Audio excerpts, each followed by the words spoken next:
On day 1, I spawned in as a mutant dragon. Whoa, I'm a dragon, but it looks like I'm a mutant one. I had spawned deep underground in a mine shaft, and I noticed I had an iron pickaxe equipped already. Looks like there's one thing to do. Dig! I figured every good dragon needed a treasure hoard, and since I was a mutant dragon, I needed to find some uranium to fill my lair. Most dragons would prefer gold or silver, but uranium is perfect for me. As I was digging, I stumbled on some ore, but a bar guest showed up and attacked me. Wait, I'm just a kid! I was so afraid that I dropped my pickaxe as I ran for it. If I was a full-grown dragon, I could have handled him no problem. But because my mutation was still weak, the only way I could survive was by running. I'm just a hatchling for now, and I only have 4 hearts.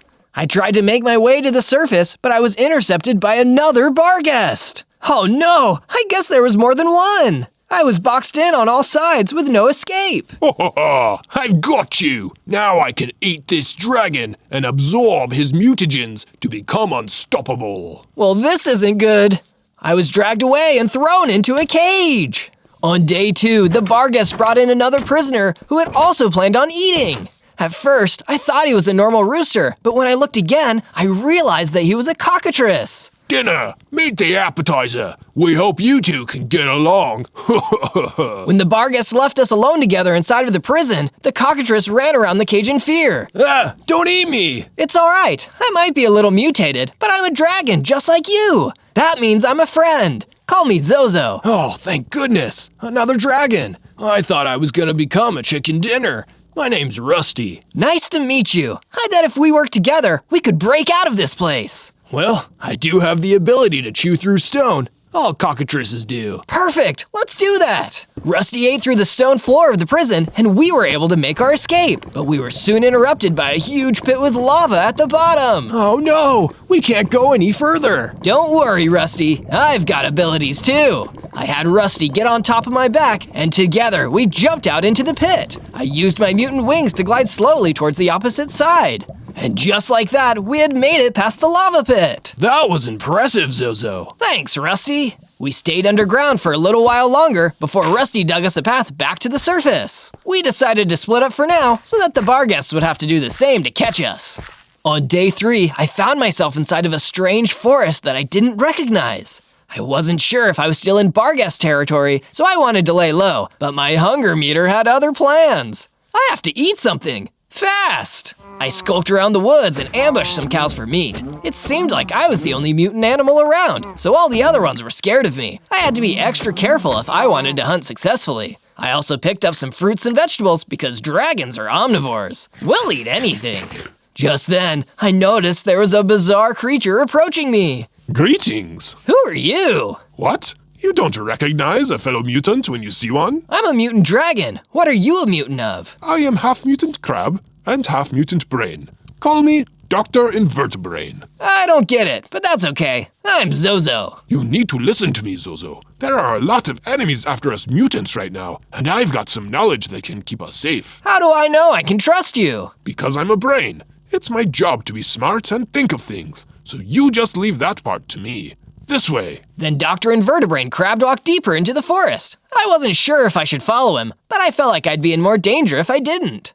On days 4 to 5, I caught up with Dr. Invertebrain, and he told me more about the enemies that were coming after mutants like me. You've probably caught on a little bit, but there are creatures out there that think they can steal our mutant powers by eating us. We mutants can unlock special abilities that no one else has, and because we are so rare, the ones who want our powers will stop at nothing to capture and consume us. That doesn't sound fun. I'm happy with being a mutant and having unique abilities, but being attacked because of it is going to make my life so much harder.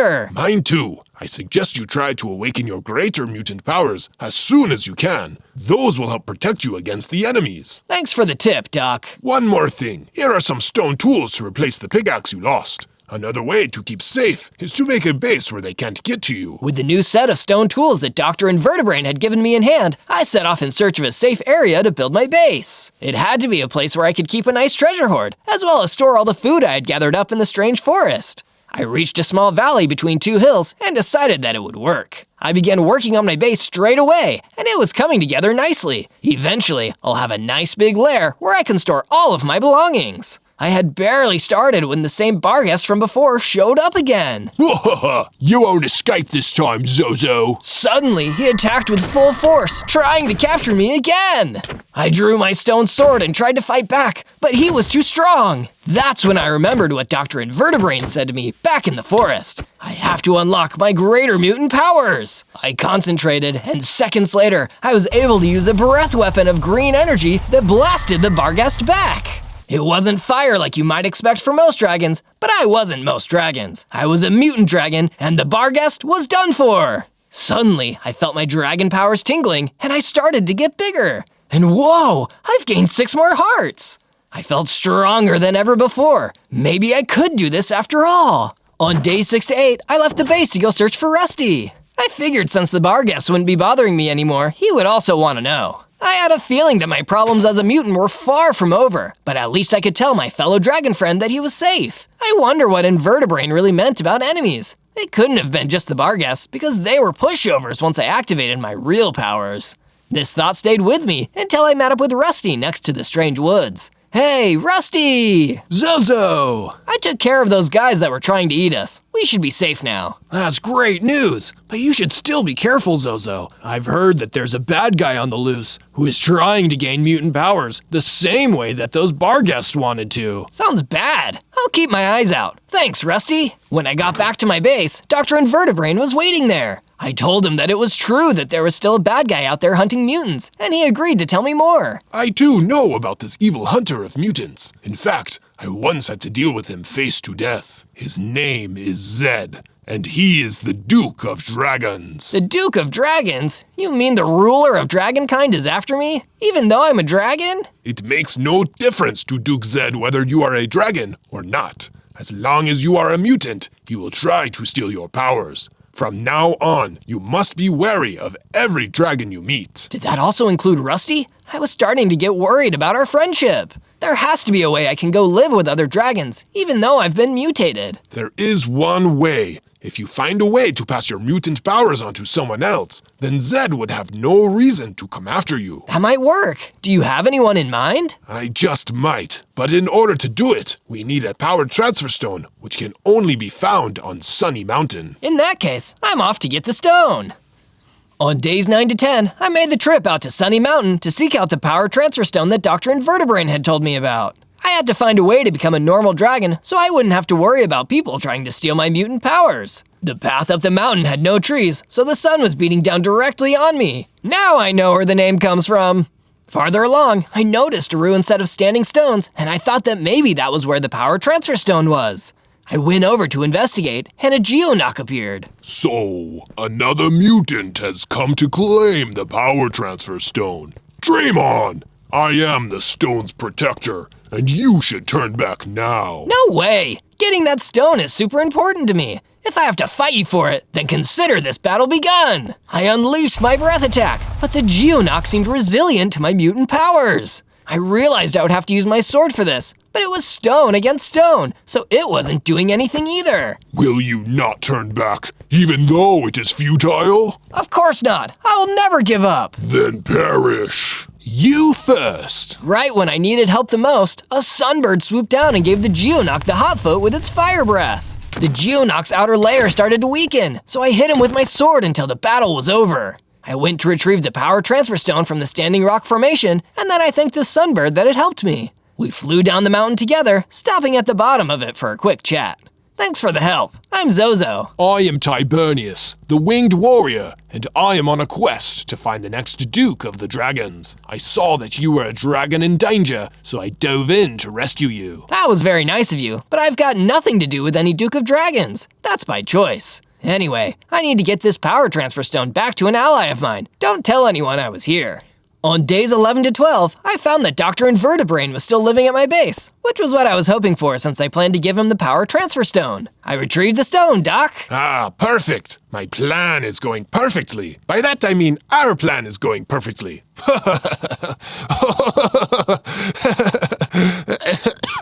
I didn't think it was that funny. But anyway, what else do I need to do in order to transfer my powers away? Eager to get to the next phase, are we? Well then, pay attention. because this is where things are really going to get challenging. I'm listening. You must place the power transfer stone within the mouth of a magic idol that sits on a nearby island. I'll show you how to get there. Excellent. I can't wait to be free of my powers. I can't wait either. I still didn't know what Dr. Invertebrain was laughing about, but I figured he was just remembering an inside joke. On my way to Idle Island, I stopped by an open cave to dig for iron ore. A strong suit of armor should protect me in case anyone working for Duke Zed tries to capture me. Unfortunately, the cave was full of hyenas, so I needed to do multiple sweeps with my green energy breath weapon to clear them out. Once I had cleared the cave of the hyenas, I collected the iron ore. Then I went back outside and flew off towards Idle Island. On days 13 to 15, I came ashore on the island and saw the idol waiting for me to place the power transfer stone in its mouth. There were signs all over the place with messages that said, "Here, Zozo," and "Transfer your power here." I want to feel welcome, but I'm starting to just feel creeped out instead. Was Dr. Invertebrain not telling me something about the idol? Maybe he had been planning to do something with the power transfer stone for longer than I thought. But then again, he'd still have to have known my name, and we didn't meet that long ago. This was getting too weird. So instead of placing the stone inside the idol, I jumped back into the air and flew back towards my base. I needed answers about all of this, and I was convinced that only the good doctor could give them to me. On days 16 to 19, I was surprised to run into Dr. Invertebrain in the field while I was still on my way to the base. He noticed that I still had the power transfer stone in my possession. Why didn't you put the stone in the idol's mouth like I asked? I'm sorry, I didn't mean to not listen to you, but that place was really weird, and I have some questions about what has been going on. Questions for me? Well, I am a brain, so I should be smart enough to give some good answers. First, why hasn't Zed sent any minions after me? You said he would, but I haven't seen any signs of it. Second, why did it seem like you had been to that island and knew my name before you met me? You should ask better questions, Zozo.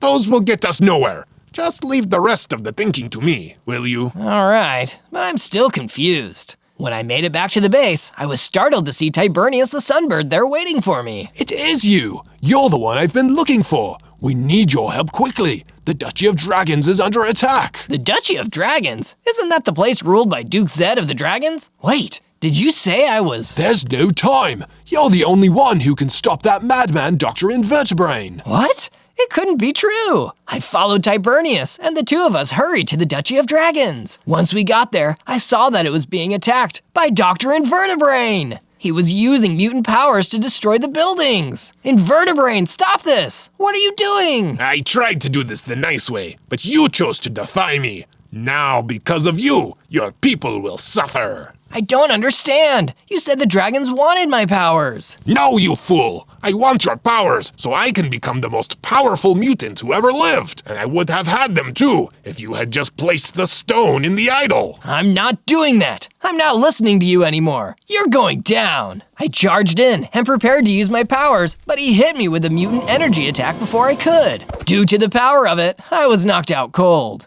On days 20 to 22, I woke up and saw that the Duchy of Dragons had been completely destroyed. There was no sign of Dr. Invertebrain anywhere. What was even worse was that the power transfer stone was gone from my inventory. He must have stolen it from me after I was knocked out. You're awake! I guess Invertebrain still needs you alive. Tibernius, I'm so sorry. I was too weak to stop him. Don't worry, Zozo. I've gathered the remaining dragons and told them that you could make it up to them by giving them a new home in your base. You did? Well, how can I say no? It seems like everyone got in a whole bunch of trouble because of me. Nothing of the sort. There is still hope because of you. The faces of many dragons looked at me, and they didn't seem upset. It was like they saw me as one of their own, and not a mutant. I promise, I'll do everything I can to keep you safe at my base, or my name isn't Zozo, the Mutant Dragon.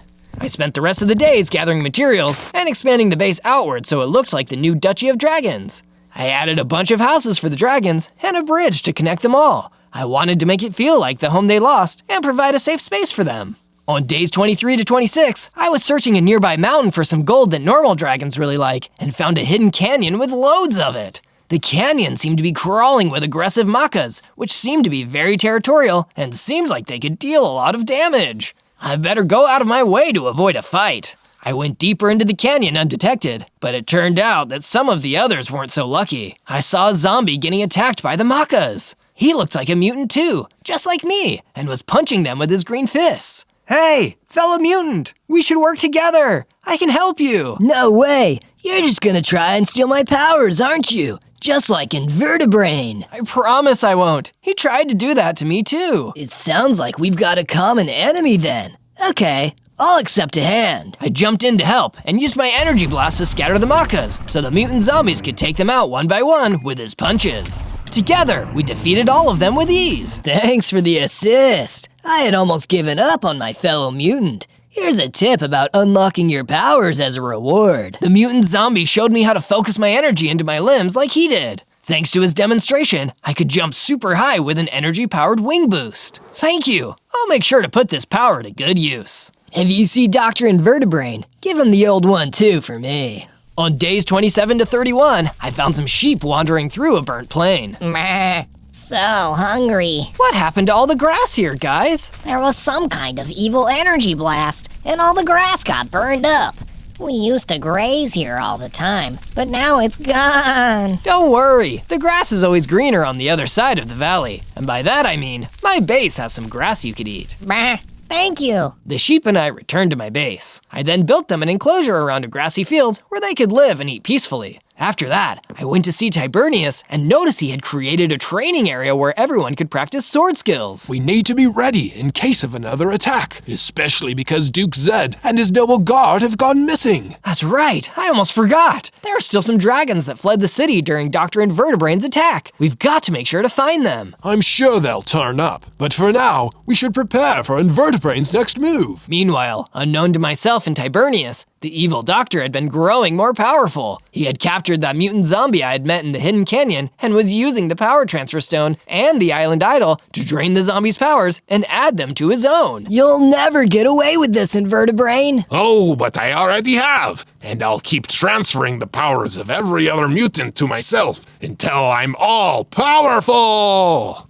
On days 32 to 35, I was mining for more materials when I encountered a group of fire dragons. Are you refugees from the duchy? It's one of them mutants that destroyed the duchy. Get him! Uh-oh, they must think I'm working with Invertebrain. I used my mutant wings and glided to the other side of the group of dragons. I didn't want to attack them, so I tried a diplomatic approach. I promise that I'm the good guy. Don't lie to us, dragons. We've been deceived before. Just when I thought nothing could work, a bigger dragon appeared who looked like he was their leader. Stop this at once. Do not attack Zozo anymore. He has fought bravely to protect his fellow dragons, as I knew he would. You know my name? I know a great many things about you, young dragon, for I am Duke Zed, the Duke of all dragons. You're Duke Zed? I was told you would try to steal my powers, but I'm guessing that was another one of Dr. Invertebrain's lies. Indeed it was. He tried to turn us against each other, but the truth is that we share a strong bond. A strong bond? What did he mean by that? I had never met this dragon before in my life, but somehow what he was saying felt like it was true in my heart. I had to know more. Duke Zed, please return to my base and tell me everything. I need to know about Invertebrain and why I've always had these mutant powers. No, I cannot. It is too risky for myself and the rest of these dragons to be out in the open. But if you need my help, you can find me in the underground. Well, that's good enough for me. For now, I'm going to let Tibernius know that you're okay, but I'll be back soon to hear more of the truth. I will be looking forward to it, young dragon. On days 36 to 39, I decided to get prepared for the next battle by getting my armor to iron. I crafted an entire set from the iron I had collected a while ago. Not too shabby if I do say so myself. I also wanted to upgrade my tools. Since I had access to several caves with iron ore deposits in them, I started from there and kept digging until I had enough iron. Wow, these are some awesome mines. I should look to see if I can find even more cool stuff. Further down in the cave, I found a treasure chest, and inside was a unique weapon, an enchanted crossbow that could fire endurophage rockets at enemies. These rockets are made of parts that you can only get in the end. The explosions caused by these rockets could be useful later down the line. I went back to the base in order to show Tibernius the cool weapon that I found. When I arrived, there was another guest inside of the training area, a warped toad. Tibernius was standing by, so I knew it was okay. Hello, I'm Warpo. It is riveting to meet you. I'm Zozo. Oh, I'm well aware. Every mutant has heard of you now.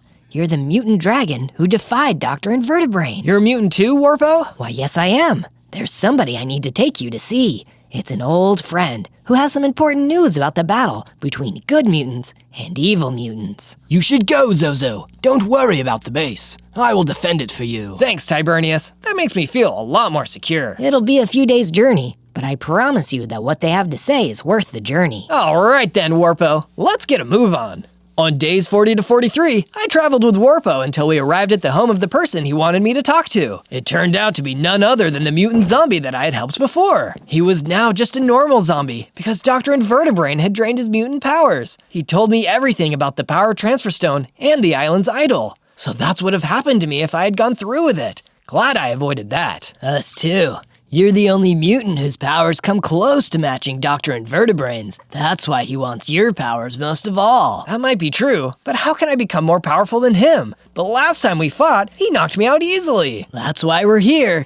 I managed to steal back the power transfer stone while Invertebrain wasn't looking. Now we can transfer Warpo's mutant powers to you and make you stronger. Are you okay with that, Warpo? That I am. Dr. Invertebrain must be stopped, and I'm willing to give up my own powers if it means you can take him down. Then let's get to it. That's what I like to hear. Go ahead and place your hands on the stone. Just then, a giant crab burst into the house and attacked us. Hand over my brother's power transfer stone, or I'll put the squeeze on you with my claws. Your brother? Do you mean Dr. Invertebrain? Yeah, I'm Herma, his non-mutant crab brother. Even though my brother is evil and a mutant, I'm as loyal as they come. So am I, you crusty crab. Zozo, Warpo, I'll hold this guy off. Make the transfer, and hurry! And with that, the zombie who used to be a mutant pulled out a sword and started fighting with Herma. I turned to Warpo, and the two of us used the power transfer stone to give his powers to me. It worked! Now run for it! We all split up, and Herma didn't know which one of us had the stone, so he kept rampaging and wrecking the zombie's house. I was the one who had it though, and as I retreated back to my base, I could feel the strength that Warpo had given me running through my veins. I could tell I was closer than before to being strong enough to defeat Dr. Invertebrain.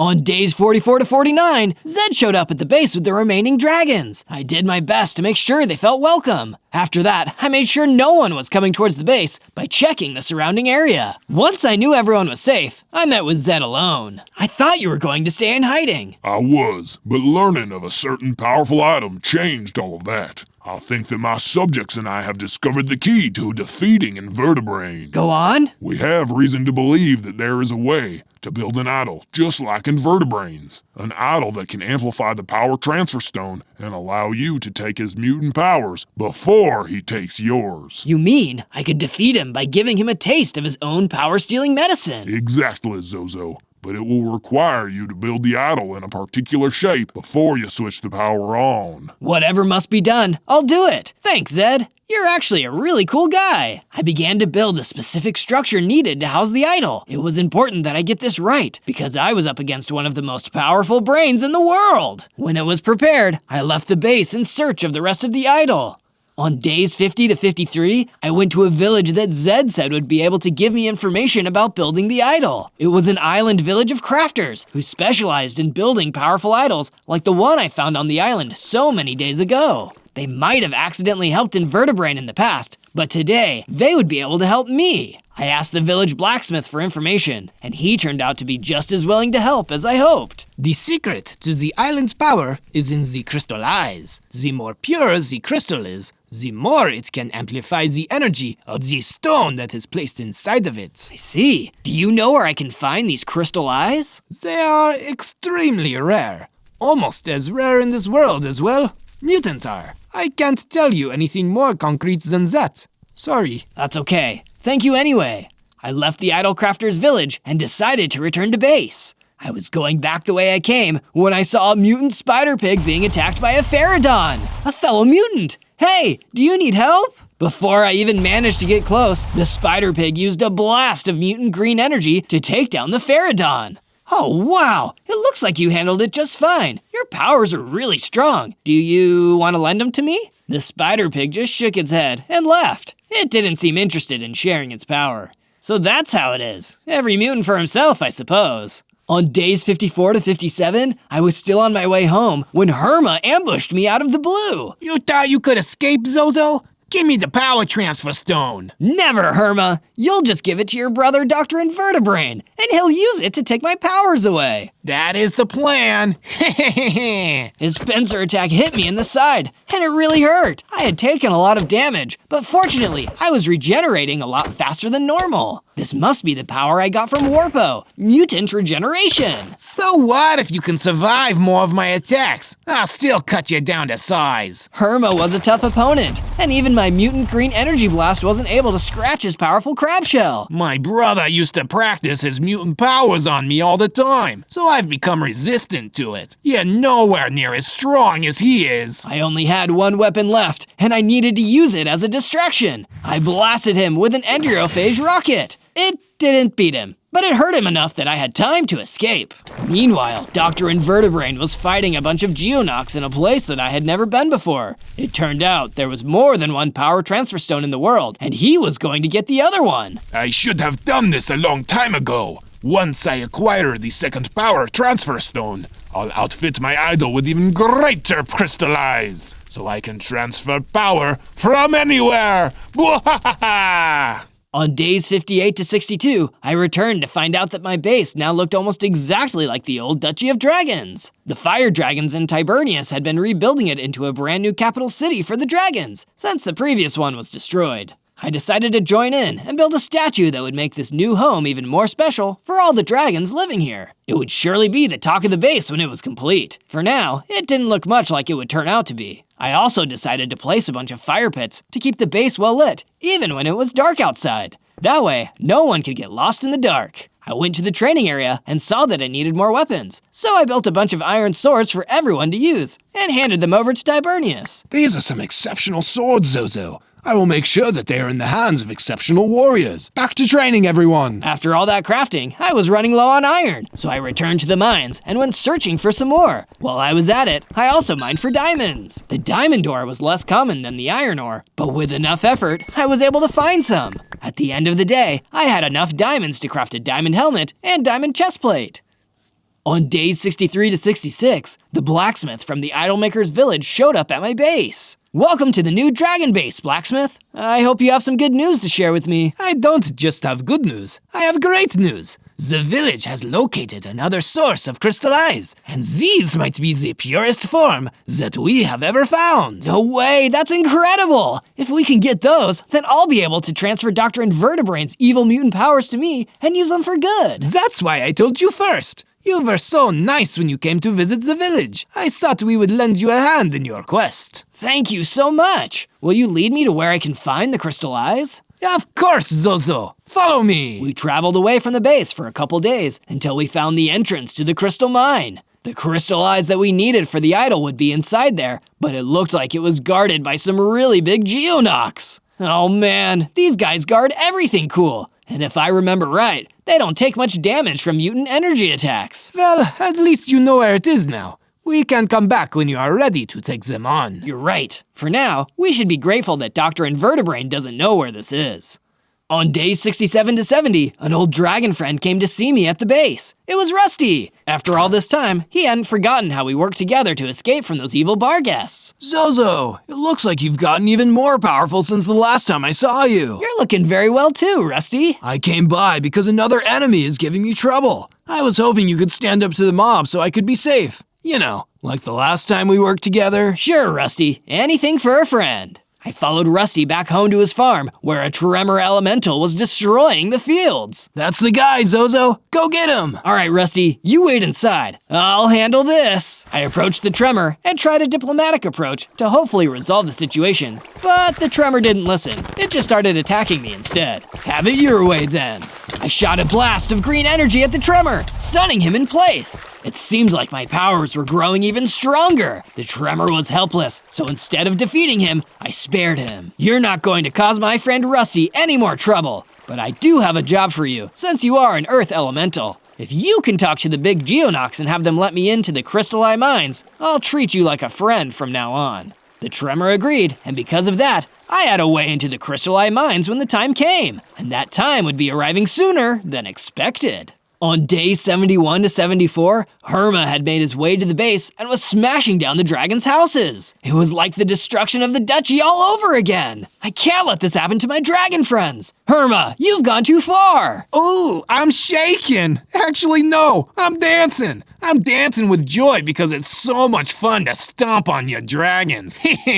My mutant powers wouldn't be that effective, so I focused on hitting it with my sword attacks and dodging his pincers using my wing boost. I had my regeneration, but even that wouldn't let me stay in the fight for long. Nice try, Zozo, but you're not even half of the mutant my brother is. If I wanted to, I could end this right here, but instead, I'll just take your little power transfer stone. With that, he hit me again and took the power transfer stone right out of my inventory. Give that back, Herma! Oh, what are you gonna do about it? See you later, Zozo. My brother sends his regards. Herma Crab walked out of the base and was gone. The feeling of defeat almost broke my heart, but I decided not to give up hope.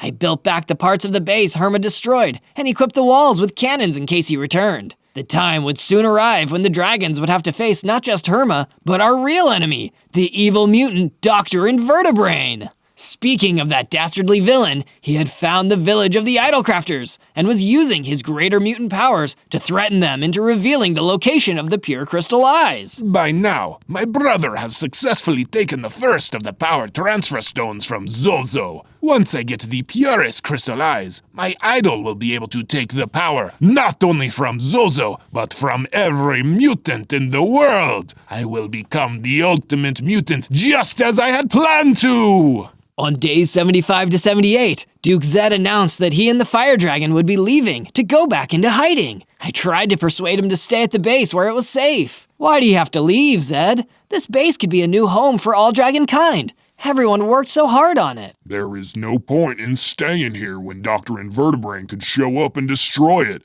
just like he did to our original home. Now that his brother Herma has the other power transfer stone, it is only a matter of time before he steals your power and becomes too powerful to stop. What if I could take the stone back from Herma before he gives it to the doctor? I know that I failed before, but I refuse to give up when everybody needs me. Very well, young dragon. I had always had high hopes for you, and your courage has inspired me. Take this dragon orb. It will enhance your powers enough that you might be able to take the power transfer stone back. Duke handed me a dragon orb, and I could feel the magic giving me a new level of power. But it didn't feel the same as my mutant powers. When you said powers, did you mean my mutant powers? I mean your dragon powers. You were born to be the next Duke of Dragons. Tibernius saw that potential in you, and I am choosing to believe in it again. Go now, and fight to save dragonkind. I will, Duke Zed. Thank you for giving me the strength to fight. I left the base with the dragon orb and followed the tracks that Herma left behind. On days 79 to 84, I found Herma's base. It looked like a coliseum, and from the looks of things, Dr. Invertebrain hadn't shown up here yet, so there was still a chance that I could take back the power transfer stone. Herma, I'm here to fight you and take back the power transfer stone. Haven't you learned your lesson? Like I said before, you're not half the mutant my brother is. That may be true, but I'm more of a dragon than either of you, and Duke Zed gave me the dragon orb so I could win. So that was Zed's plan. Let's see how it goes. Even with the power of the dragon orb, Herma was incredibly tough. My attacks could damage him, but I still couldn't rely on my mutant powers. I flew up and dive-bombed him from above, but it was no use. Even if I had more anti-aerophage rockets, the battle was still going against me. Time to call it quits, Zozo. Herma swung its pincer at me. My regeneration wasn't fast enough. It looked like it was going to be lights out. Not so fast. When all hope was lost, Tibernius showed up and covered the arena in smoke. Thanks to that, we were able to sneak away. But Herma managed to hit Tibernius in the smoke. Tibernius, you're hurt. Don't worry about me, Zozo. I have something you might want. He gave me a power transfer stone. I've always wondered what would happen if a non-mutant tried to transfer power through it. What do you say, Zozo? Will you accept my fire powers? Of course. Let's fry this crab. I used the power transfer stone and sent all of the fire powers of a sunbird into me. Now I could breathe fire, just like a dragon. I was now larger, stronger, and capable of shooting strong flames. My heart's even doubled. You're toast, Herma. Brother, I have failed you. No! With Tibernius's powers, I defeated the crab and was able to keep the stone. On days 85 to 89, I collected more materials on the way back to the base. I could use these to complete the statue that I was planning to build for the dragons. I made it home and immediately put the finishing touches on it. It was a statue of a mighty fire dragon. a sign of strength, and a show of respect for all of the fire dragons that had moved on from this world so far. Of course, there was still the matter of defeating Invertebrain. With the help of the Tremor Elemental, I was able to talk my way past the giant Geonox and enter the mine with the crystal eyes. I went deep into the mine shaft where the villagers told me the purest crystal eye could be found. This mine was deeper and shinier than any I had ever been in, but because the crystal eyes were inside, I bravely made my way further in. When I made it to the chamber of the crystal eyes, I found a chest guarded by a giant lurker. The powerful enemy ran at me on sight and tried to bite me, but I was in my most powerful form now. I defeated it with a single blast from my fire breath and claimed the crystal eyes for myself. As I grabbed it though, I was temporarily poisoned due to the chest being trapped. On days 90 to 94, I returned to the entrance of the Crystal Eye Mine and found that Dr. Invertebrain was waiting for me. Of course, you were after the Crystal Eyes too. I should have known.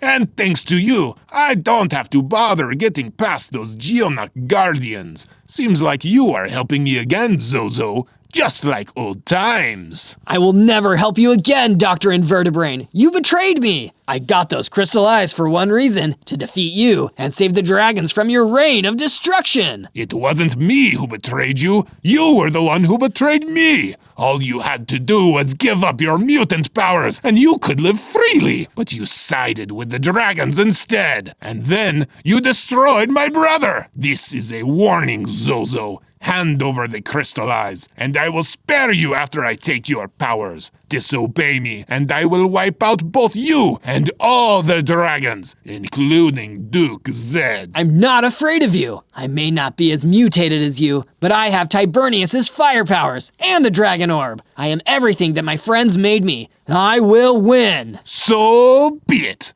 This is your destruction. Invertebrain used his strongest mutant powers against me, and it was even more than the level of power he was using when he destroyed the Duchy of Dragons. Back then, a single attack would have knocked me out in one hit, and even though I was stronger, the damage was still too much to handle. He knocked me down with a blast of mutant energy, and while I was stunned, took the crystal eyes away from me. How can you still be this strong? How can you still be that weak? Whoa! Pitiful dragon, you will soon know what it means to be the only one of your kind. After I steal your mutant powers, that is. Dr. Invertebrain got away with the crystal eyes. Even now, I was powerless to stop him. The hole he left behind was giant. On days 95 to 97, I was able to call upon enough mutant power to fly out of the hole that Dr. Invertebrain had trapped me in. Since I still had my powers, I knew that there was time to warn the others. Instead of heading to the base, I remembered what Zed told me and went to the underground to find him. If anyone could back me up in my next fight against the evil doctor, it had to be the Duke of Dragons. When I made it to where the fire dragons had been hiding out, I saw that I had been too late. Dr. Invertebrain had already found the dragon's secret base and attacked them. The dragons were injured, and it looked like many of them wouldn't make it. Zozo, is that you? Zed is over that way, and he doesn't have much time either. You must talk to him before he goes. I nodded and made my way to where Zed was lying down, dying. It was a sad sight to see the Duke of Dragons like that. Zed, I'm here. I'm so sorry. If you had the dragon orb, maybe this wouldn't have— It's okay, young dragon. I always knew you were the only one who could stop our greatest nemesis, Invertebrain. He always planned to use the mutant power inside of you to conquer the world. And that is why he stole your egg from us before you hatched. How do you know that, Zed? I didn't know where I came from before I hatched. I remember your egg, a mutant dragon egg. It was different from the others, but still a dragon. Still my son, the next Duke of Dragons. Zed, you're my dad? Yes, young dragon. And when I'm gone, you will be crowned the Duke of Dragons. Take care of them, my son. Zed was gone. I now knew everything. Invertebrain tried to raise me as his own so he could someday take my powers away. But everything he tried had failed. The mutant he tried to steal would now become the dragon who defeated him. On day 98, I made it back to the base and found it in ruins. It seemed that Dr. Invertebrain had kept his wicked promise and wiped out the dragons. The fire dragons, the ones from the Duchy, and even Rusty. Every last one of them had been destroyed. It was horrible. On some level, I felt like it was all my fault, and the guilt of not being able to save them weighed heavily on me. Was this your plan, Invertebrain? To take everyone I cared about away, so I wouldn't have anything left to fight for? It was only a matter of time until my powers were transferred to Dr. Invertebrain. He would get to that island with the idol, and then I wouldn't stand a chance against him.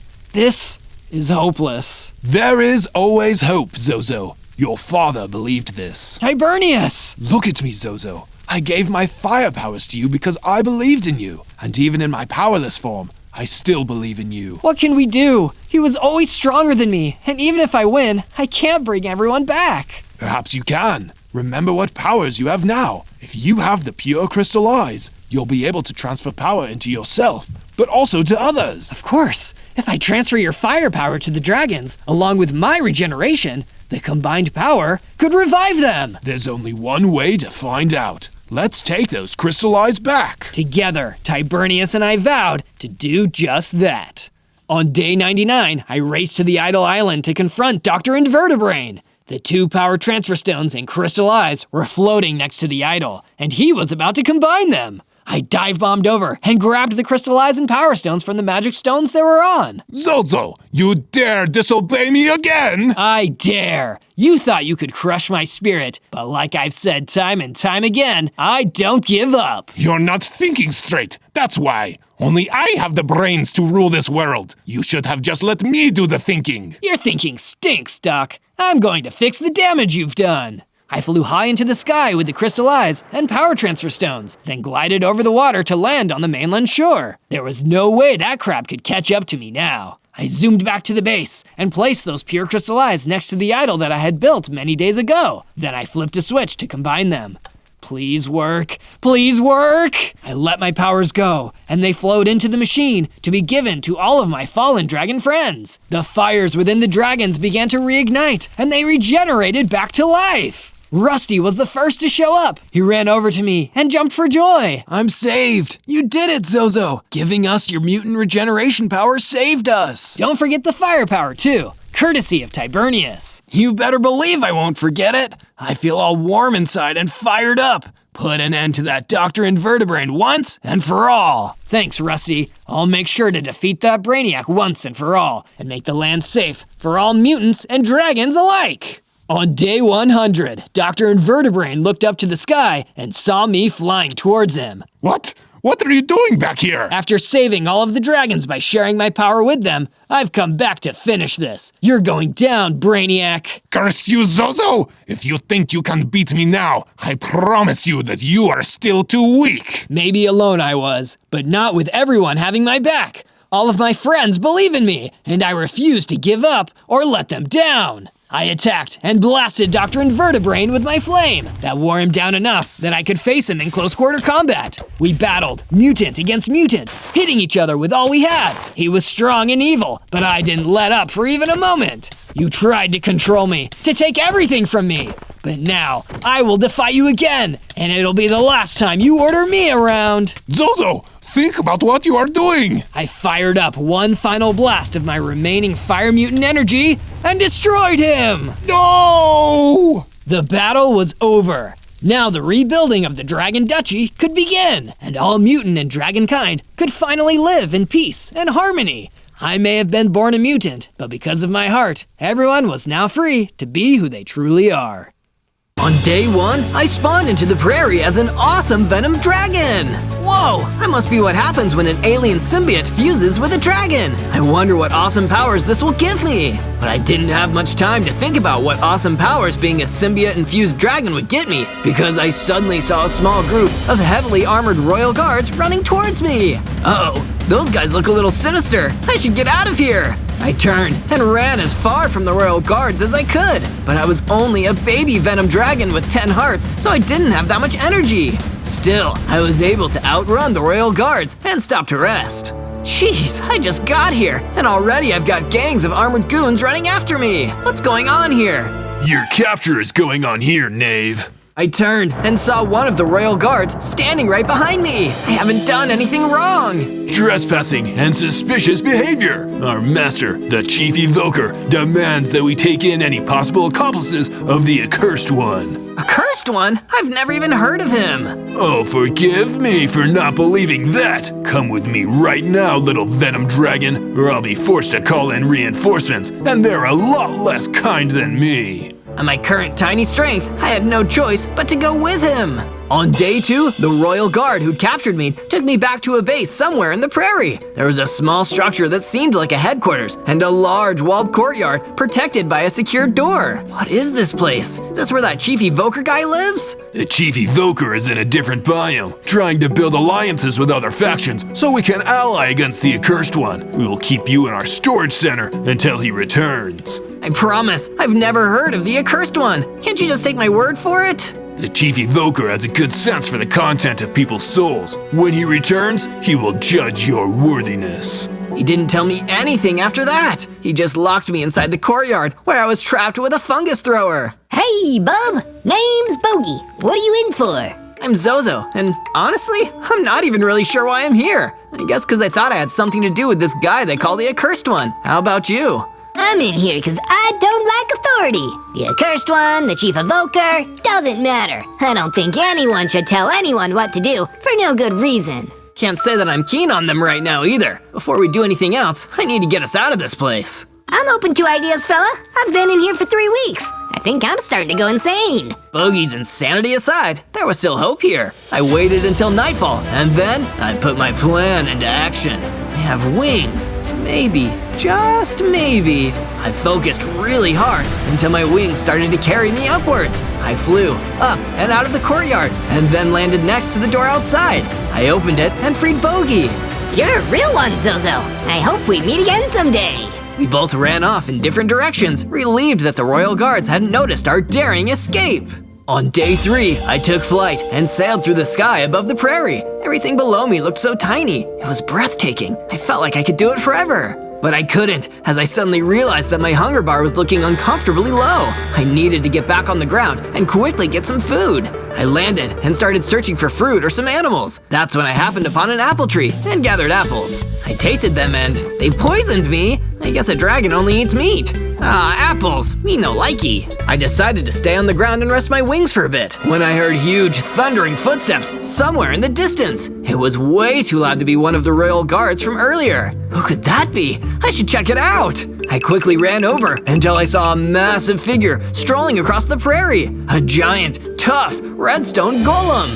Whoa, he's so big. I bet nobody messes with him. You're right about that, kid.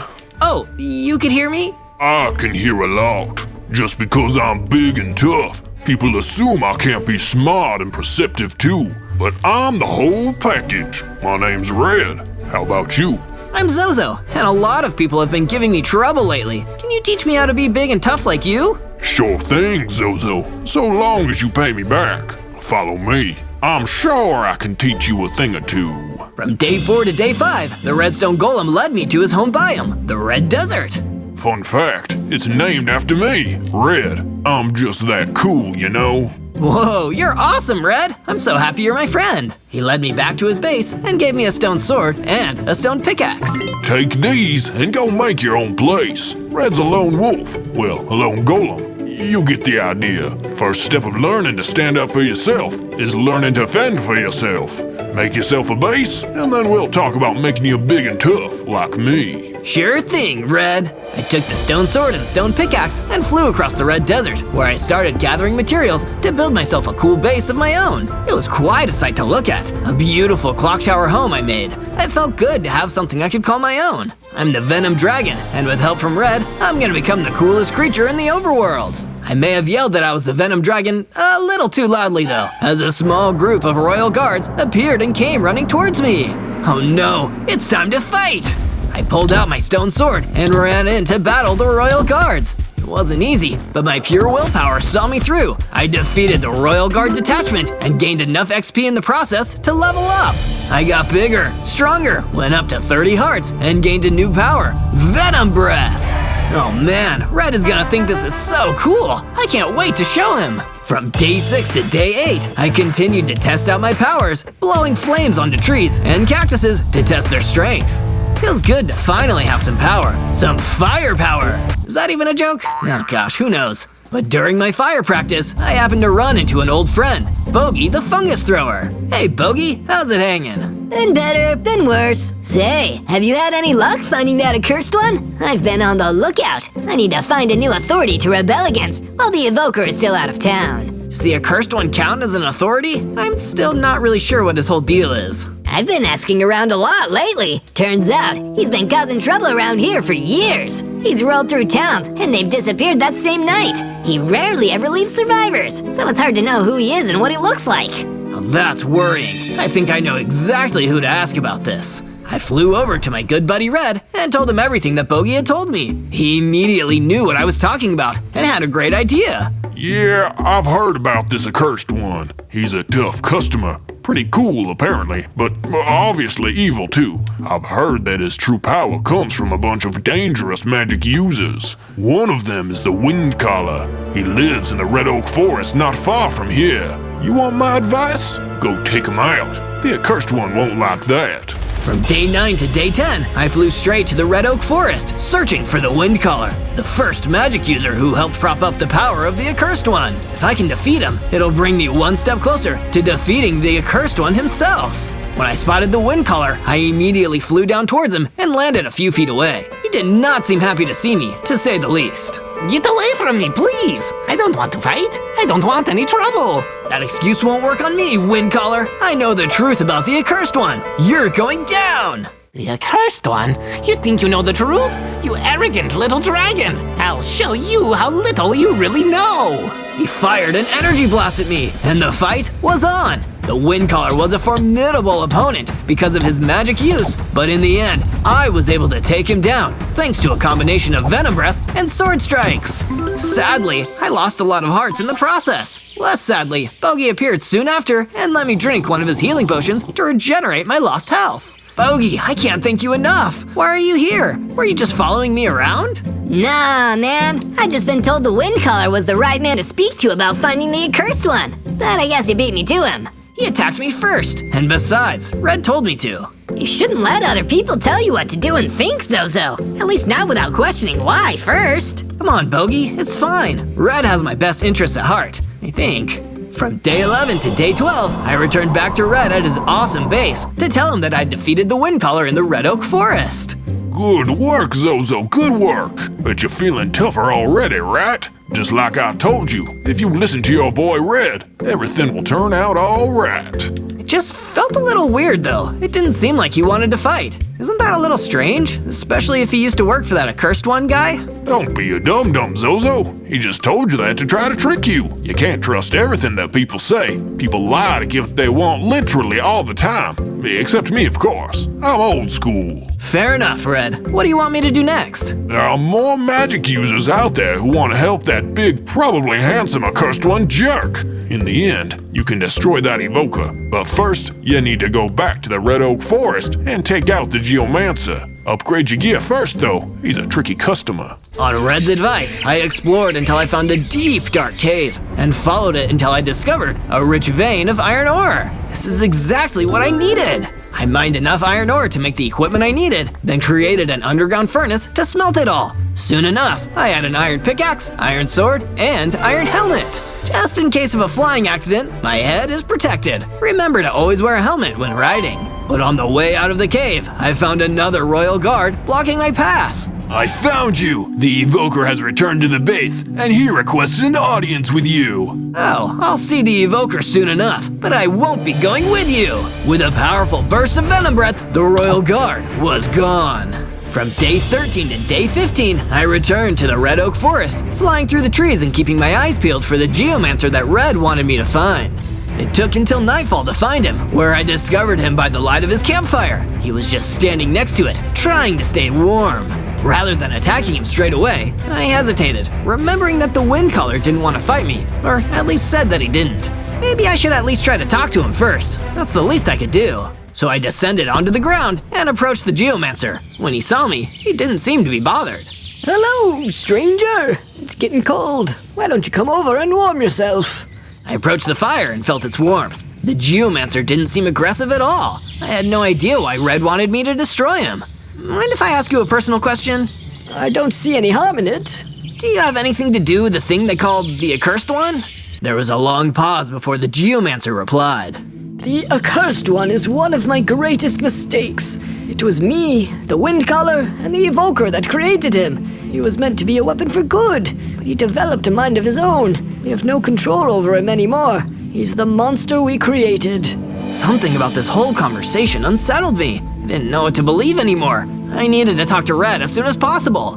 I left the Geomancer to his own devices and flew away. From day 16 to day 19, I flew back to the Red Desert and returned to Red's base. But to my surprise, he wasn't there. Instead, I found a note left by Red, simply reading, "I'm going to do what you should have done. Don't contact me again. We're done, Zozo." It was a devastating note to see. But before I could even properly process this, a familiar person came walking up behind me. It was Bogey. Bogey, what are you doing here? I was about to ask you the same thing. I'd come here to pick a fight with that Accursed One guy. Wait, what? Yeah, I asked around. Some big stone guy around here is that Accursed One you told me about. I figured I'd come down here and beat him up. Big stone guy? That sounds like... Oh no, I need to get back to the Red Oak Forest. I took flight again and flew back to the camp at the Red Oak Forest as quickly as I could.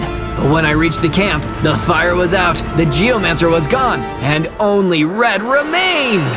Red, are you? The Accursed One? Duh! I'm amazed it took you this long to figure it out. I wasn't even that subtle about it. The Geomancer told me the truth. Yeah. That's why I needed to destroy him and the Windcaller. And after this, I'm gonna destroy the Evoker too. They made me, and once they're gone, no one will be able to unmake me. That's where you're wrong. I'm going to unmake you right now. I ran in, ready to strike Red with all my might for the terrible things he'd done. And he punched me so hard, I was immediately knocked unconscious. From day 20 to day 22, I woke up, my head still aching from that powerful strike that Red gave me. Ugh, even with that helmet, getting punched in the face by a literal stone fist, that's no fun. The dead campfire next to me only reminded me of the Geomancer's horrible fate and the part I played in it. I didn't get to wallow in self-pity for long because Bogey the Fungus Thrower was emerging from the trees. Get up, bub. We don't have any time to waste. What do you mean? Well, we've got to defeat that big rock guy, right? The Accursed One or whatever. You're not just gonna let him walk all over everyone, are you? You still want to help me, even though I used to work with that monster? Let's not focus on the past. We're not going there. Instead, let's go back to your place and work on a plan to take on and destroy that doofus before he can hurt anyone else. You know what? I think you have a point. I went back to my base with Bogey and mined enough wood to build him an entire house for himself. He deserves it with all the help he gave me so far, and this way we can be neighbors and work with each other. I showed Bogey the house, and he loved it. I'm gonna make Red realize he messed with the wrong Venom Dragon! From day 23 to day 26, I returned to the prairie where I spawned in to do some exploring. I heard the telltale sound of a creeper nearby and flew into the air to get a better look at the terrain. From up above, I saw where the creeper was. It was heading for a witch who was completely oblivious to the hostile mob. Witch, watch out! There's a creeper behind you! I flew down and landed in front of the creeper, burning it with my venom breath. To my surprise, it didn't explode and struck back with a close-range attack. I fought ferociously until the creeper was vanquished. You've creeped for the last time. After that, the witch came back and cast a power-up spell on me. Here, Venom Dragon. This should enhance your strength and increase your health. And that it did! I gained 50 hearts and some mighty shooting claw attacks! But I won't use them without just claws. Like just cause? Get it? From day 27 to day 31, I found some sheep in the prairie and decided to pay them a greeting. Hello there, sheep! The sheep's wool looked very overgrown. Perhaps they had been wandering for a while without a trim. I invited them back to my base so that I could help them shed their extra wool. It was the biggest sheep barn I have ever built. Never have the sheep had so much space under the roof. I want to keep their wool nice and dry. When I had placed the last piece of the barn, Bogey the Fungus Thrower showed up. He had some news of his own about the state of the base. Great work herding those sheep, Zozo. While you were doing that, I built us a storage building. You're welcome. Super! I've always wanted a place to store things. Now all I need is some things to store. Let's gather some resources then. We'll have to be well stocked if we want to take on Red. You got that right, Bogey! Elsewhere in the Red Desert, our nemesis, Red the Accursed One, was gathering resources of his own. Go forth, my Dark Knight Rider. The Evoker must be eliminated, along with that pesky Venom Dragon and anyone else who tries to step on my coolness. You can count on me, Red. I want to rest until all the uncool fools are cut down by my axe. From day 32 to day 35, I made my way back to the headquarters of the Chief Evoker in order to warn him about Red. The guards at the gate were quick to attack me, thinking that I was a potential threat to their boss. I defended myself with some normal attacks, but avoided using my shooting claw attacks so I could hold back and not hurt them too badly. You've gotten stronger, Trespasser, but why are you not fighting us with all you've got? Because you don't want to get hurt, and I don't want to hurt you. I bring news about the Accursed One, and I'm glad I made it here before the Red Golem did. He knows the true identity of the Accursed One. We should let him through to speak with the Chief Evoker. It seemed like my words had gotten through to the royal guards, so I followed them inside when they told me to enter the humble base to a room full of bookshelves. The Chief Evoker was standing right in front of me. He turned around and looked at my Venom Dragon form with much curiosity. Your soul is conflicted. It holds the power of both great good and great evil within it. I'm not sure how to judge you just yet. Forget about judging me. The Accursed One is coming to destroy you, so that nobody will know the secret of his creation. I should have known it would come to this. Creating that golem was a mistake that cannot be fixed. The best I can do is hide out here and hope that the Accursed One doesn't find me. You won't be able to hide forever. Not from that monster. He's too powerful. The Accursed One may be strong, but he isn't unbeatable. If we can gather all three of those who made him. We don't have that option anymore. You're the only one left. Well, in that case, I'm going to stay put. You try to figure it out yourself. Bogey was right. Trusting authority doesn't always work out. From day 36 to day 39, I went mining for the materials I would need to complete my iron armor. If the Chief Evoker is gonna hide from Destiny, I will face it with a full suit of armor. I didn't just unearth iron either. Once I found enough of the metal to build my armor pieces, I was able to find diamonds in the ground as well. Oh yeah, diamonds! These will come in handy later. I crafted the rest of the iron armor and equipped it. Now don't I look snazzy in this armor? Leave a like if you think so, and don't forget to subscribe. I went back above ground to my base in the Red Desert, where I met up with Bogey and told him what happened at the Evoker's base. It looks like we're gonna have to take this matter into our own hands. We'll stop that accursed monster without the help of the Evoker. Yes, that might be the only way to get it done. It's you and me, Bogey.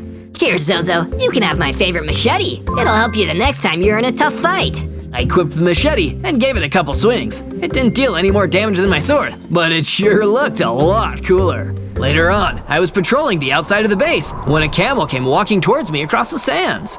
You, Venom Dragon, come with me. Someone you know wants to speak with you. Bogey says I don't have to follow orders, but maybe this time I should do what this camel says. From day 40 to day 43, I went to the location that the camel specified and found out that it was none other than the Chief Evoker waiting to meet with me. I thought you were hiding, Chief Evoker. You thought right. I am hiding. Someone is coming after me. I need you to protect me. Really? Your guards throw me in prison? You let your fellow mages die, and you won't do anything about the Accursed One, but now I need to help you? Only if you want to. Your soul has the potential to protect or destroy. Okay. Where is this enemy that is following you anyway? It's coming. Prepare yourself. I looked across the prairie and saw someone on a horse. There you are, Chief Evoker. I'm going to chop you up for being so uncool. Who are you, buddy? I'm the Dark Knight Rider, and it looks like I've got another target right here in front of me. Not now you don't, because we're running away! And we did. From day 44 to day 49, I had run all the way back to my base, only to find that the Chief Evoker had arrived there before me. So it's not just hiding, but running you're also good at. I am not your enemy, Zozo. You don't need to get sassy with me. If you say so, but don't expect I'm going to let you hide here at the base. I'll return to my own base soon enough, but for now, I'm going to give you this. The Chief Evoker handed me a mace, even though I already had a powerful weapon. He also showed me a book of secrets full of magic spells. What are these for? My companions who helped forge the accursed one, the Geomancer and Windcaller, might be gone now, but the magic we used to create the golem existed before us, and remains without them. I have written my part of it in my book of secrets, and if you can find the other two, we can enchant the mace with a breaking spell to unmake the accursed one. Now that's more like it. I'll take on this quest and gain the power to defeat Red. Where should I start? Return to the Red Oak Forest. There you may seek the Windcaller's magical secrets. And with that, I was on my way. From day 50 to day 53, I sought the magical secrets of the Windcaller deep in the Red Oak Forest. Here, secret, here, secret. Finding secrets was a way more difficult task than I had thought, but then again, I guess that's what made them secrets. In its current condition, the mace was not a powerful weapon, so I couldn't even use it to fight regular mobs. I was about to head back home when I ran into a mummy. Did somebody say secret? As in the magical secrets of the Windcaller? Yes, I did. But don't tell anyone. It has to be a secret. I remember back when the Windcaller and those other two were first building their golem with the intention to protect us all. The Windcaller said that the golem would have the power to listen to the wind and know when others are in trouble. That probably has something to do with finding the secret, but I can't figure it out right now. I walked away and traveled off through the woods. I'd be back to scout this area again on another day. From day 54 to day 57, I was taking a scenic walk through the prairie on the way back to my base when I encountered that Dark Knight Rider who was working for Red. Time for me to ask you a question, Venom Dragon. And the answer is your demise! Why are you even working for Red, Dark Knight Rider? Don't you know that he's a loner? Simple, because I've got a score to settle with the Chief Evoker. But you won't need to hear about that. I'll just chop you to pieces! The Dark Knight Rider ran towards me, and I used my Venom Breath on him. It barely did any damage, and he just kept charging forward. I'd better get out of here. I flew away, escaping through the sky where the Dark Knight Rider couldn't reach me. While his handyman was tracking me, Red was brooding all alone in his base. I can hear him now, those voices on the wind. Yes, that's a sure sign that my enemies are in trouble. It's cool to know that people I don't like are failing. From day 58 to day 62, I came in for a graceful landing in the middle of my base, where Bogey was quick to welcome me back home. Our base has become much more self-sufficient thanks to my efforts. Come check this out. I looked around inside to see Bogey had installed a furnace for regulating temperature throughout the base. This is excellent, Bogey. Who doesn't need a furnace in the desert for when it gets cold? I also started work on building a defensive bunker in case things really get dangerous out there. Can you gather some materials to help complete it? Of course! The mines were full of the materials I would need to reinforce the bunker, so I went down below to gather them. I went further than the usual mines and arrived at the deep mining cave. There was iron and stone, and of course, diamonds! Never can have too many of these. I should upgrade my gear with these shiny diamonds while I'm here. I mined the diamonds and crafted myself a diamond sword, diamond pickaxe, and diamond helmet. While I didn't have enough diamonds for a full suit of armor, I was armed with a strong weapon now in the form of my diamond sword. I returned to Bogey the Fungus Thrower and gave him all the materials I gathered so he could finish the defensive bunker within the base. From day 63 to day 66, I found the Evoker had come to visit my base again with further knowledge on how I could complete the mace and the unmaking spell. I have found the secret location of the magical secrets that the Geomancer had once brought to the table in the creation of the Accursed One. That's great news! I wasn't able to find the Windcaller's magic secrets, but at least we can use the Geomancer's secrets. They are in a new biome that you've never seen before. Allow me to guide you to that place. The Chief Evoker led me down to the lush caves, a forest beneath the surface of the overworld, which had unique plants seen nowhere else in the world. This looks like the work of geomancy, no doubt about it. We soon came upon a huge door that was sealed with geomancy magic. The magical secrets are behind here. That's good to know, but it looks like the door itself can't be opened. It's true. The Geomancer was so ashamed of playing a role in the making of the Accursed One that he sealed his secrets behind this door. I guess we'll need to backtrack here once we've learned the way to get through this door. From day 67 to day 70, the Chief Evoker once again asked me for help with another matter. It is urgent. There is a bad soul running loose around the prairie. You have to stop it. I guess I've got to do what you say. I arrived at the prairie and saw exactly what the Chief Evoker was talking about. An evil wraith was going absolutely crazy and tearing the place apart. I drew my machete and moved towards the wraith, cautiously. It fired a lightning bolt to me, which I dodged. I returned the favor with my Venom Breath. I've achieved true power. I don't need anyone anymore. I am strong all by myself. Just because you're cool by yourself doesn't mean you should go destroying things. I bet somebody else made you believe that so you wouldn't destroy him. Life is better when you're on your own. And you're only saying that because you aren't listening to others. If you listen to me, I promise you'll be stronger with someone to help you. The Ray thought about it for a moment. You have convinced me to accept help from others. If it really does power me up. I solved the problem without fighting. I guess not every bad soul is beyond convincing. From day 71 to day 74, the Dark Knight Rider showed up and started breaking down my base with his deadly horse. Not so cool after I pillage your base. Then again, you were never cool. You're the one who's about to find out what cool is after I slice you. I drew my machete and we battled each other, weapon to weapon. The fight was even for a while, but then the Dark Knight Rider disarmed me of my machete and stole it for himself. It'd be hard to slice me without this. See you later, you uncool fool. Wait, this isn't over! The Dark Knight Rider didn't wait, and just like that, he was gone. I may have survived with my life, but I lost Bogey's favorite machete, and that made me extremely sad. I ran into my room and cried about it for a long time, wishing I had only hung on to the machete a little bit tighter. After a few hours of crying, Bogey showed up in my room. I was almost too sad to talk to him. I'm sorry, Bogey. I can't believe I lost your favorite machete. Zozo, it's only a machete. At least you're still okay. You're my best friend. You're right. Thanks, Bogey. Come out and play. I've already fixed the base up from the Dark Knight Rider attack.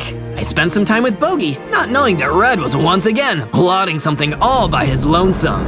Try to unmake me, will they? I'll unmake them when I get my hands on the fully completed Mace of Magic. From day 75 to day 78, the Chief Evoker was back at my base once again. You show up here a whole lot, don't you? It's because you're so useful, Zozo. Now have all these javelins. Okay, I'll have all those javelins. I took the javelins that the Chief Evoker was giving me and asked him if there was any other reason why he was here. There is. I thought you could help me deal with the Dark Knight Rider that has been plaguing us. That is because he tried my magic secrets, but I said no, and kept him from learning. Why didn't you let him learn your magic? Who knows? But secrets are meaningless unless you keep them. That sounded kinda cool, but not in a nice way. Either way, I took my javelins and I went to track down the Dark Knight Rider. From day 79 to day 84, I explored the Red Desert until I found Red's base. There, I saw the Dark Knight Rider, obviously about to report to his boss, the Accursed One. Eat javelins, you thief! I flew around the Dark Knight Rider and hurled the javelins one after another. He was barely damaged at all. The javelins were ineffective, so I switched to my shooting claw attacks. Why would I eat those? Javelins and claws aren't food, but you're going to be minced meat once I'm done with you! The Dark Knight Rider attacked me with his horse, which even with my diamond armor, still did a lot of damage. See? I don't need magic to be a cool guy. All I need is a horse and style, and I can do whatever I want with my life. You need more than that, Dark Knight Rider. Life isn't about doing whatever you want. It's about doing what must be done. That's what real coolness is all about. Inspired by my own words, I embraced the power of coolness and leveled up into a big-sized Supreme Venom Dragon with 100 hearts. How do you like me now? Probably not a lot, because I'm gonna destroy you with my coolness. Oh, no! He's so cool now! I sure am, but enough about me. Here's something that isn't cool, my 1,000,000-degree Dragon Fireball! I used my new special attack to defeat the Dark Knight Rider! The Dragon Fireball scorched him and his horse, leaving behind no trace he was even there, beyond my machete and a special key marked with geomancy magic. I have a feeling I know where this goes. From day 85 to day 89, I saw that Bogey the Fungus Thrower had almost completed the defensive bunker that I had gathered all those materials for.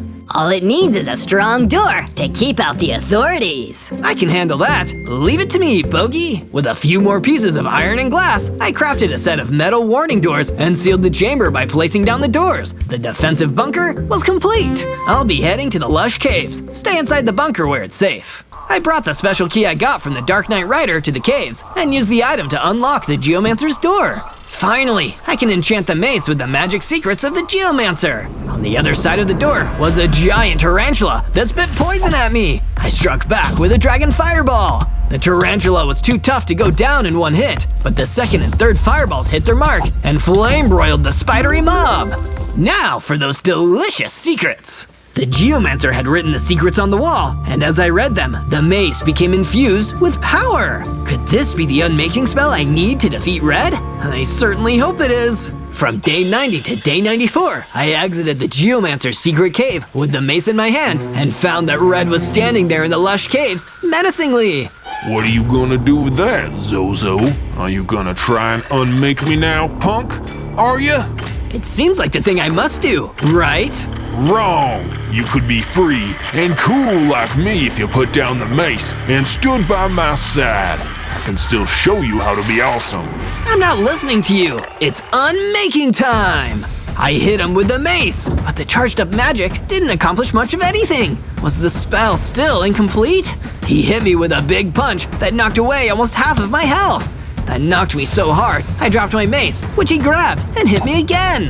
Before I could do anything back, I was frozen by some magic. Oh no, I can't escape. You actually believed what Chief Evoker said? He doesn't know how to destroy me, and soon nobody will be able to. Goodbye, Zozo. Red left, and I was still frozen by the scared still effect. I have to find a way out of here. From day 95 to day 97, I waited just long enough for the effect to wear down and go away. Now that I was released, I traveled through the lush caves. I knew that I had to talk to the Chief Evoker to find out the real way to unmake Red. When I arrived at the Evoker's base in the prairie, I found that all the royal guards were dead, and the Evoker himself wasn't far from it. Zozo, where were you? The accursed one rampaged through here and took out everyone, including me. I tried my hardest, Evoker, but I was trapped, and Red, the accursed one, was too strong for the unmaking spell. I guess there really is no way to undo a mistake. I was the most uncool fool of all. As he faded away, I was reminded of something I had known for a long time. I'd need to take this matter into my own hands. Red was going down. On day 98, I found my base in the Red Desert had been reduced to ruins. The sheep had all wandered far away. This was probably the work of Red, since I knew his base wasn't far from mine. I guess this desert really does belong to him now. He's made it clear that nobody else is welcome here. Since when do we have to listen to what the accursed one says? It was Bogey the fungus thrower. He had survived the attack by hiding inside the defensive bunker. Bogey, you're alive! I'm more alive than ever. We'll protect the overworld now, just you and me. I've got an idea to deal with Red. Let's hear it. You've always come through for me, just like your favorite machete. If we can take the mace from Red, we might not be able to unmake him, but we can reprogram him to be what he was always meant to be, a protector. I like that plan. On day 99, I went to Red's base and flew in circles, shooting dragon fireballs at it until he came out to face me. After a while, Red finally appeared. Give it a rest. You lost. I'm too cool to care about anybody now. That's what you think. I'm pretty cool too, and I bet you can't beat me without the mace. You mean this mace? I don't need it. He threw the mace onto the ground, and we began to fight each other. I avoided his punches and hit him with my shooting claw attacks, then my machete. Red hit me with a strong attack, and I needed to get some distance on him. I blasted him with dragon fireballs. He ran towards me and tried to punch me again, but I flew into the air to avoid them. The damage from the fight was difficult to withstand, but I bought enough time for Bogey the fungus thrower to sneak up and steal the mace off the ground. Zozo, I got it! Let's get out of here! Great work, Bogey! I shot another dragon fireball at Red to distract him, and then retreated back to the base with Bogey. Once we were there, we used all the magical secrets to change the unmaking spell into a make better spell. You stay here, Bogey. I'm gonna use this spell on Red, the accursed one, and make him Red, the reversed one. Or the nice one. On day 100, I flew back to Red's base and went inside. Red, the accursed one, was there waiting for me, but I was ready to face him. All this time you've had to learn how to be cool, but you really just learned how to keep being a fool. Actually, I've learned the best lesson of all. People who are really cool don't have to say it all the time. And they don't just do whatever they want, they do what they must. No more speeches! I will unmake you like you tried to unmake me! I was wrong, Red. I won't unmake you anymore. I'll make you better. We battled in melee combat for some time. I used the machete to chip away at his defenses until I could use the make better spell from the mace. The spell worked its secret magic, and soon Red was starting to seem a whole lot less mean. He grew in size and changed his color to a friendly green, becoming a golem with a kind streak as big as his arm span. Wow, I don't want to be a loner anymore. I want to protect other people. And everything was better! Now, thanks to my Make Better spell, Red, or should I say Green, would be the world's protector, and I would have a chance to relax until I was needed again. On day 1, I spawned into the Badlands as a Devil Dragon! A Devil Dragon in the Badlands? This is so rad that I don't even mind that I'm a baby! I feel like I should start a rock band or something! But before I could come up with a cool name for my new rock band, something huge and dark rose out of the ground in front of me. It was an Endergast! Oh my goodness! I've never seen anything like you before! Welcome to my domain, Devil Dragon. I am Lord Endergast, the most powerful being in the overworld. Wow, it's an honor to meet you, your lordship. Is there anything I can do for you? Yes, you can perish! Lord Endergast blew a huge fireball at me, which I only narrowly dodged, destroying the summoning circle next to me. Why did you do that? I was so polite to you. I don't admire politeness. I admire survival. That's why I'm playing the 100 Days game. And if you figure out how to play, you may just be able to survive this. How can I play a game if I don't even know the rules? But he didn't answer me. He just breathed another fireball at me, and all I could do was turn and fly away. The 100 Days game? I guess I've got to find out what it is if I want to survive. On day 2, I finally stopped after hours of flying through the Badlands, trying to escape the wrath of the nasty Lord Endergast. I can't afford to be reckless against a villain as powerful as him just yet. I only have 10 hearts. If a battle goes bad, I won't be able to survive. But my hearts weren't the only issue. My hunger meter was almost dangerously low. I needed to get my hands on some food soon, or I'd be in real trouble. I searched around the Badlands, which didn't have that much vegetation. I was so relieved when I happened upon a lone apple tree that I almost cried. Sweet, crunchy, delicious, apple-y goodness! Just what the doctor ordered. I knocked down the tree and started eating the apples that it dropped until I started hearing a rustling noise that sent a chill down my spine. I looked up and saw an ender creeper walking towards me. Don't be a spoil sport, Devil Dragon. My lord and master wants to play a game with you, but you've got no hope of winning if you don't keep your wits about you. But I don't want to play this game. Let's just talk, okay? And my name isn't Devil Dragon, it's Zozo. Boom! Before he could say anything else, he detonated, leaving a big hole in the ground and knocking out a huge number of my hearts. Oh no, I don't have any healing items. There's no way I could survive another attack like that. That's when my savior arrived. A fire guardian appeared in front of me. For a second, I was worried he'd attacked me, and then he spoke. You are the Endergast's latest victim. It may feel hopeless, Devil Dragon, but with our help, it is not. Come with me! So you're on my side? If there are sides, yes. The only sides I see are the survivors and the condemned. Follow me! And so I did. On day 3, I followed the fire guardian across the Badlands as night fell around us. It felt like the enemies coming after me could attack at any time. What is your name, Devil Dragon? I'm Zozo. I've only been here for 3 days. I don't understand why so many people are after me. It's because that monstrous Endergast marked you. To be marked means that monsters and beasts will seek you out. They will hunt you, and they will try to destroy you. But why? I didn't do anything. Perhaps he senses potential in you. Potential for fun. It's all a game to him. But I know a being that might be able to help and advise you. Oh yeah? Who's that? The game's last survivor. The fire guardian led me to a campfire where a soul blaze was waiting. He sent me over to speak to the supposed survivor of the Endergast's game.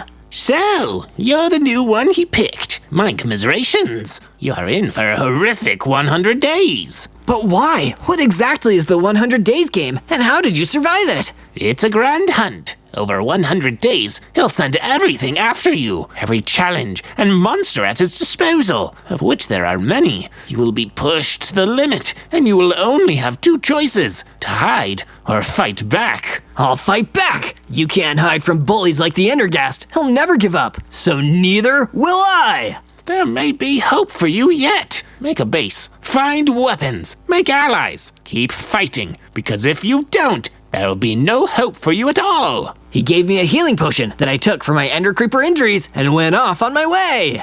From day 4 to day 5, I started following the Soul Blaze's advice. With the Fire Guardian with me as my guide, I went further out into the Badlands to make myself a base. Take these tools, Zozo. It will make your mission much easier. You can always make better ones later. The Fire Guardian gave me a stone sword and a set of stone tools, which I used to start mining stone and cutting down trees. I soon had enough to start building myself a base. It was basic at first, just 2 rooms with some beds, one for me and one for the Fire Guardian. I hope these sheets are fireproof. Once the building was done, I stepped back to look at my hard work. It wasn't much, but it was mine, and I was proud of it. I didn't get to enjoy the moment forever though, as an Ender Blaze floated towards me, ready to attack. This really is a trial by Ender Fire. It wasn't easy, but with my stone sword, I was eventually able to defeat the Ender Blaze and destroy it. And when I did, I got enough XP to level up, getting bigger, stronger, gaining 30 hearts, and big, awesome dragon claws. Looks like I really am playing the game now. From day 6 to day 8, I was wandering through a new biome, the Giant Taiga, which was full of towering trees and lush greenery. A devil dragon looks kind of out of place here, but I still enjoy the scenery. I wonder if I can find anything out here that'll help me survive the 100 days and fight back against the Endergast. I was so lost in thought that I didn't notice an Enderman sneaking up on me, but when I noticed him, I immediately deployed my claws and started attacking him. He was a formidable foe, but my claws helped me gain victory in the end. That's right, I'd ended the Enderman. That was amazing, kid. Who's that? I turned and saw an evoker emerging from the tree line. I've been hunting and tracking that Enderman for weeks, and you took him out just like that. It was amazing. Oh, thank you. I really appreciate the kind words. It's been kind of a rough week. Tell you what, wanna come help me take out another monster? I'll make it worth your while. Sure, it couldn't hurt. I mean, maybe it could, but I'm always happy to help.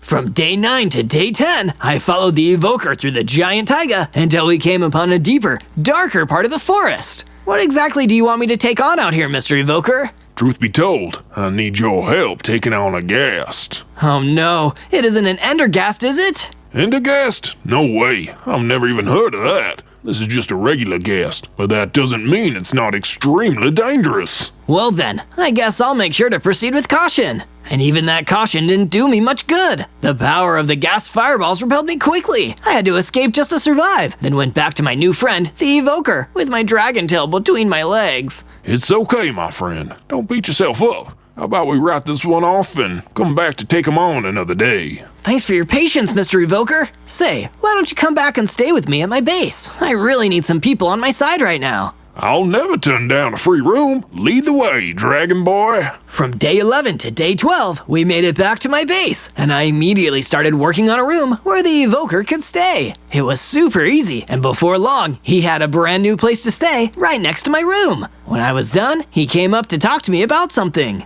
Hey there, Zozo. I really appreciate you making me a room, and I wanted to show my gratitude. I hope you don't mind, but while you were working, I took the liberty of making a few upgrades around the place. Come check them out. I was super impressed. While I'd been busy, the Evoker had set up a brand new storage room where I could keep all my gear and resources, as well as a furnace ready to craft some new equipment. That's so kind of you, Evoker. Ah, don't mention it. It's the least I could do. Anything else you need? Don't hesitate to ask. Well, to tell the truth, I could use some advice. I need to survive the Endergast's 100-day-long hunt. I don't know much about this Endergast fella, but I've been a hunter myself. Let me tell you, a bad hunter will try to make the whole world play by his rules, but a great hunter will know how to use the world around him to his advantage. See what I mean? It was great advice, and I immediately started to act on it. I headed into a nearby cavern to seek out some iron ore and brought it back to my base. With the furnace, I turned the ore into iron ingots and then crafted a new iron pickaxe and matching sword for myself. The Evoker was right. I could use the world around me to my advantage. That was how I could survive and beat the Endergast at his own game. In my search for more resources, I also made a few extra improvements to my base. I herded a flock of nearby sheep into the area and set up a nice spacious pen to keep them secure. Things looked to be on the up. From day 13 to day 15, I decided to ask my guide, the Fire Guardian, for some advice on growing stronger so I could survive the rest of the hunt. Taking on the Endergast won't be easy, Zozo, but smaller challenges can prepare us for the larger ones ahead. I've heard some of his henchmen are stalking the giant tiger. If you're using the world around you, then use them to hone your fighting skills. So, I set off on my new quest to take down some of the Endergast's minions. Reaching the giant taiga, I realized that this wasn't going to be as easy as I first thought, because I was outnumbered. A swarm of ender creepers were roaming around, and I'd already tangled with one of those nasty explosive mobs. But I remembered the advice from the evoker: use the world to my advantage. The giant taiga was filled with plenty of vegetation, which I could use as cover to sneak up and get the drop on them. I jumped from the trees and destroyed one on the spot. Hey, where the heck did he come from? With a swing of my sword, I dealt some damage, then ducked back behind the trees. Hey, where the heck did he disappear to? They searched for me, but only found defeat. When the last one remained, he puffed, and boom! The ender creeper detonated. I emerged victorious, and one even dropped a handy item, a health potion. Drinking it, I suddenly got much stronger. I had now gone up to 60 hearts, and even learned a new ability, a flame breath attack. Oh, now that's perfect for a devil dragon like me. Now I'm cooking with fire. From day 16 to day 19, I continued exploring the world and looking for some more of the Endergast henchmen to take down. I was feeling super confident about my chances after my victory and looking for my next big challenge. I stumbled into a new biome, the Crimson Forest. This place was crazy creepy. As I explored, I came across an old book that seemed to have been left by someone that the Endergast had marked before. If you are reading this, then beware. The one hunting you has no rules, no boundaries. He doesn't flinch at his adversaries. He fears nothing. That's why he does this. He hunts to feel alive and will do anything to catch his prey. Oh, I'd better watch out. The Endergast seems to have some real issues. I had been so distracted by reading the book that I almost didn't notice a familiar hissing sneaking up behind me. There's the devil dragon that took out our buddies. Get this fool, boys. More ender creepers! I was nearly caught off guard, but stood my ground and fought them off. That was a close one. Lucky I noticed them, or I could have been blown to smithereens. From day 20 to day 22, after my run-in with that last group of ender creepers, I decided it would be best to make sure I was better protected against oncoming damage. So I headed back to the mines and gathered up some more iron ore, turning it into ingots and then smelting those into a shiny new iron chestplate. With all this added armor, and still feeling confident after my recent wins, I thought it was about time I got some more experience and headed back to take care of that ghast that the evoker had been hunting when we met a few days earlier. This ought to be a good warm-up for taking on the Endergast. Sneaking up like I had done before, I gave the ghast a taste of his own medicine and hurled flames its way. I was able to deal a lot of damage, destroying it on the spot. But I didn't get to enjoy the victory for long. Do you really think you'll be able to best me so easily? It was the Endergast. Where had he come from? You really ought to be more careful with how much attention you draw to yourself. I was once like you know. Weak, inexperienced. Do you think anyone made it easy for me? Of course not. I had to prove myself as the greatest hunter of all time, and I'm not about to let an upstart like you undermine me. Before I had a chance to fight back, the Endergast released a barrage of fireballs. I knew I wasn't going to win this fight. I had no choice but to take cover and retreat to safety.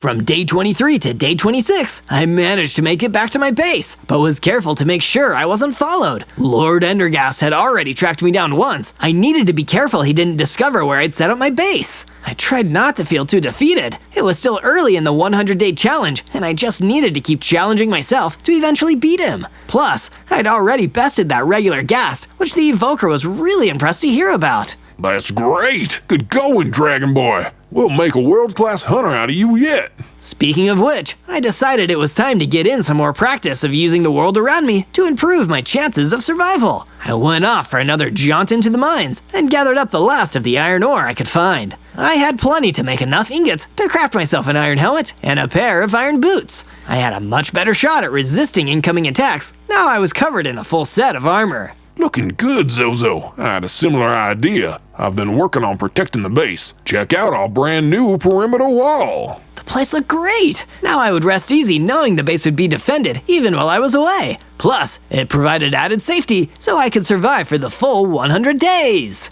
From day 27 to day 31, I decided it was about time I tried to challenge myself again. If I was going to use my environments to my advantage, then I couldn't limit myself to just the more familiar biomes I had visited. So I headed back towards the Crimson Forest. It looked like this place would be fairly easy to hide in. There wasn't a lot of light, and plenty of trees I could hide behind. Still, I needed some practice and finding good spots in the Crimson Forest to hide, because an iron golem was able to spot me with ease. Yeah, you know I can see you, right? Ah, darn, I'm just trying to figure out how to survive against the Endergast. You're that devil dragon that took out his ender creepers. I gotta hand it to you. This place has been nice and quiet since you took care of those guys. But I expect they'll start to muscle in again soon. Why don't you come back to my base with me? That way, you'll be out of harm's way. Say, thanks. You're all right, Mr. Devil Dragon. Together, the Iron Golem and I headed back to base. I decided I would spruce the place up a little, so I gathered up some wool from the sheep and turned that into some fashionable decorative banners. Now we were surviving in style. Zozo, come quick! The Endergast minions are out looking for those that have been marked.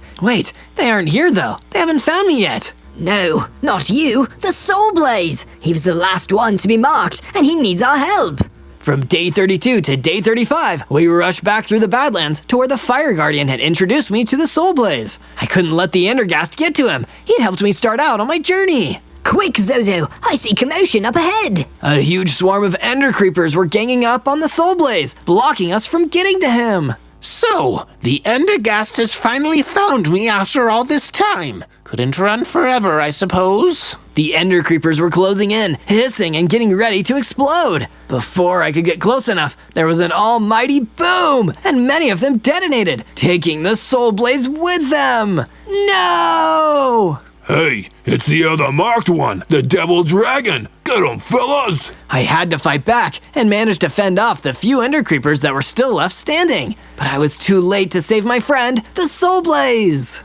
From day 36 to day 39, I had to go and be on my own for a while. I was starting to worry that I wouldn't see this 100-day challenge through to the end. And even if I did, it seemed that the Endergast wasn't one to admit defeat so easily. Would this be my life now? Spending every day constantly on the run until Ender Creepers finally caught me? My thoughts were interrupted by the Hoglin. Oi, why the long face? Huh?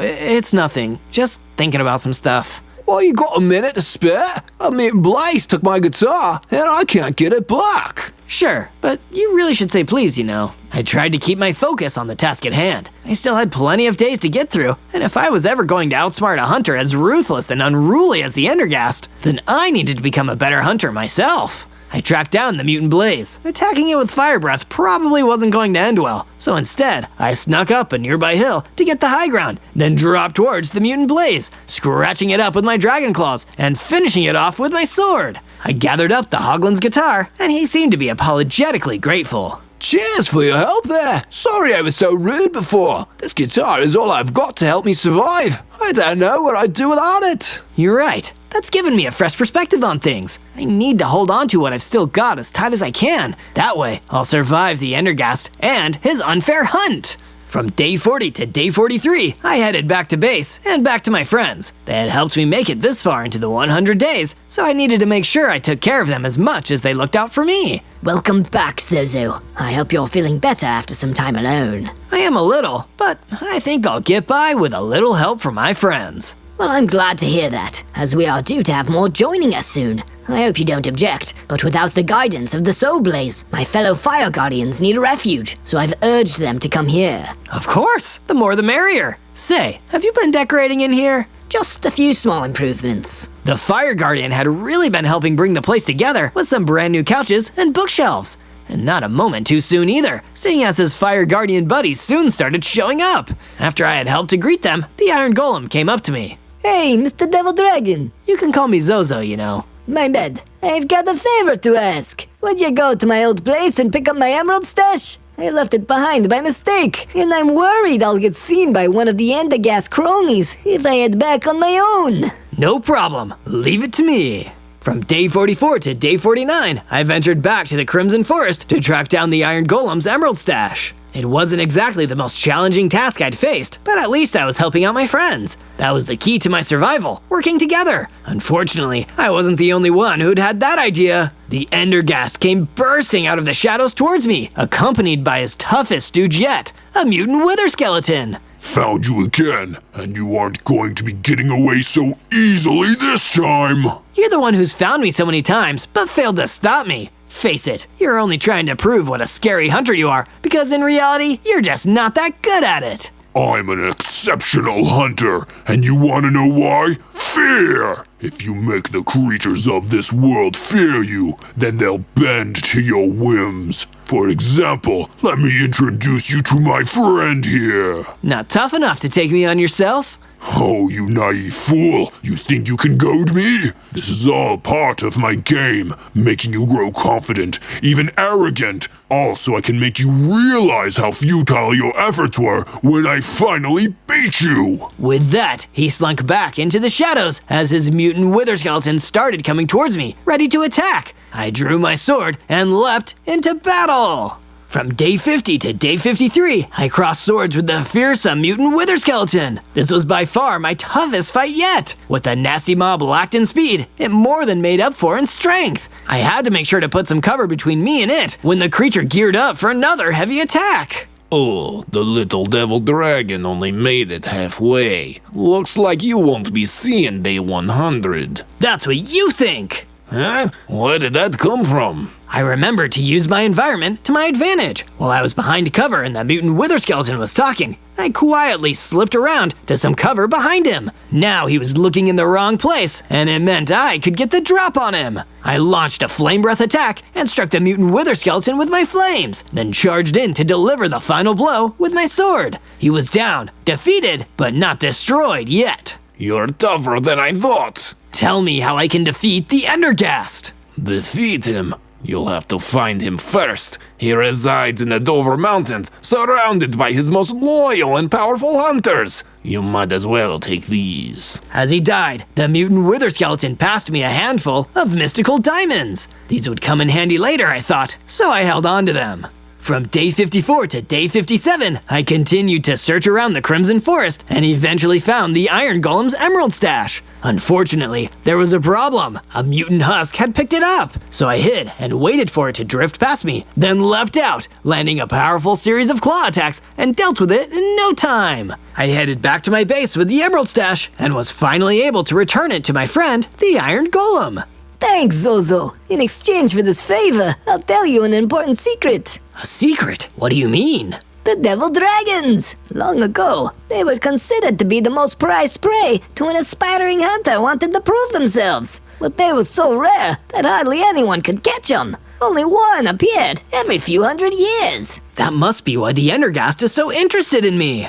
From day 58 to day 62, I worked on making some improvements to the sheep pen, giving those woolly guys a lot more space to roam around freely. But after I had done that, I remembered about those mystical diamonds I had taken from the mutant wither skeleton. I didn't have enough to craft weapons with, but I bet that if I could find some additional diamonds, I could make something pretty special with these. So that's what I did. I ventured down into the mines, and sure enough, there, embedded in the stony walls, were some shiny, untouched diamonds. I knocked them free with my pickaxe and took them back to my base. There, I combined them with the mystical diamonds to create a brand new diamond sword and pickaxe to match. They were both imbued with the magic of the mystical diamonds. It was then that the Fire Guardian came to tell me about some of the new improvements he had been making to the base while I'd been busy. Take a look over here. I've made the living area more comfortable to accommodate everyone that's staying here at the base. And there's even a fireplace. My fellow Fire Guardians were feeling a little aimless without some fire to guard. Wow, these are some impressive upgrades.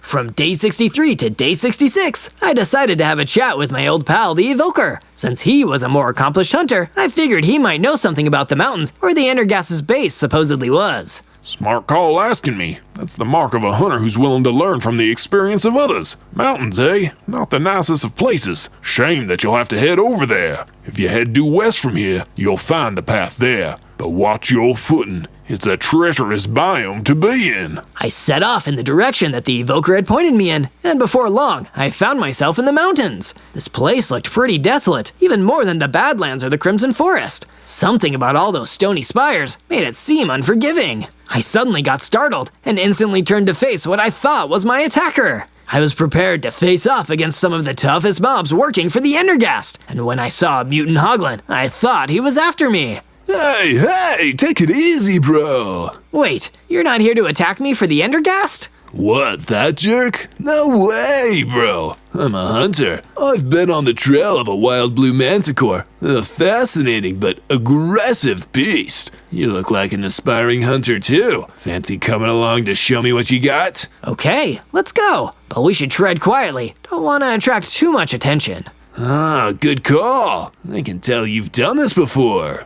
From day 67 to day 70, I ventured further into the unfamiliar terrain of the mountains. The mutant hoglin hunter was a pretty good tracker and showed me some of the tracks that the blue manticore had left. I took the opportunity to get familiar with this new biome. After all, if the Endergast was hiding somewhere here, I'd need to make sure I could use the mountains to my advantage. Before long, we had found the blue manticore's lair. I took the lead, making sure I was staying nice and stealthy. Once I was at the edge of the cave, I used my flame breath to smoke out the blue manticore into the open. I leapt into action, swiping my claws at the surprised creature. The blue manticore's hide was tough to pierce with my dragon claws, but not enough for my diamond sword. My blade cut through the armored hide with ease, and I felled the beast at last. That was some nice hunting there, Zozo. Well, happy trails. Maybe I'll see you around sometime, bro. Huh, what an odd dude.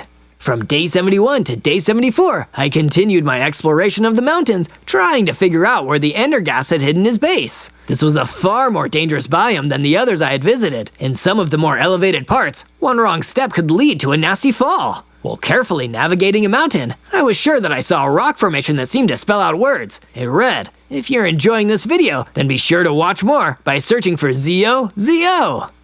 Must be a trick of light. Or maybe this altitude is making me lightheaded. I carefully skidded down to the foot of the mountain, only to see a familiar, frightening face waiting for me. It was the dreaded Lord Endergast. What do you think you're doing here? These mountains are my territory. How dare you? You think you can track me here to my mountains and expect to make it out alive? Wow, he's really mad. I didn't expect him to be so precious about the mountains. I quickly dodged out of the path of an oncoming fireball and grabbed my sword. The diamond blade caught the Endergast by surprise, and for a moment, I thought I might be able to actually get the upper hand on him. But he was still too strong, fending me off with ease as he regained his composure. I had to get out of there, and fast. It was time for another timely retreat back to the base. From day 75 to day 78, I went back to my base and sat down in my room for a bit. I wasn't feeling too good about running away from the Endergast again. I knew it was the smartest thing I could have done in the situation, otherwise I would have been done for. But it still stung a little, knowing I hadn't beaten him.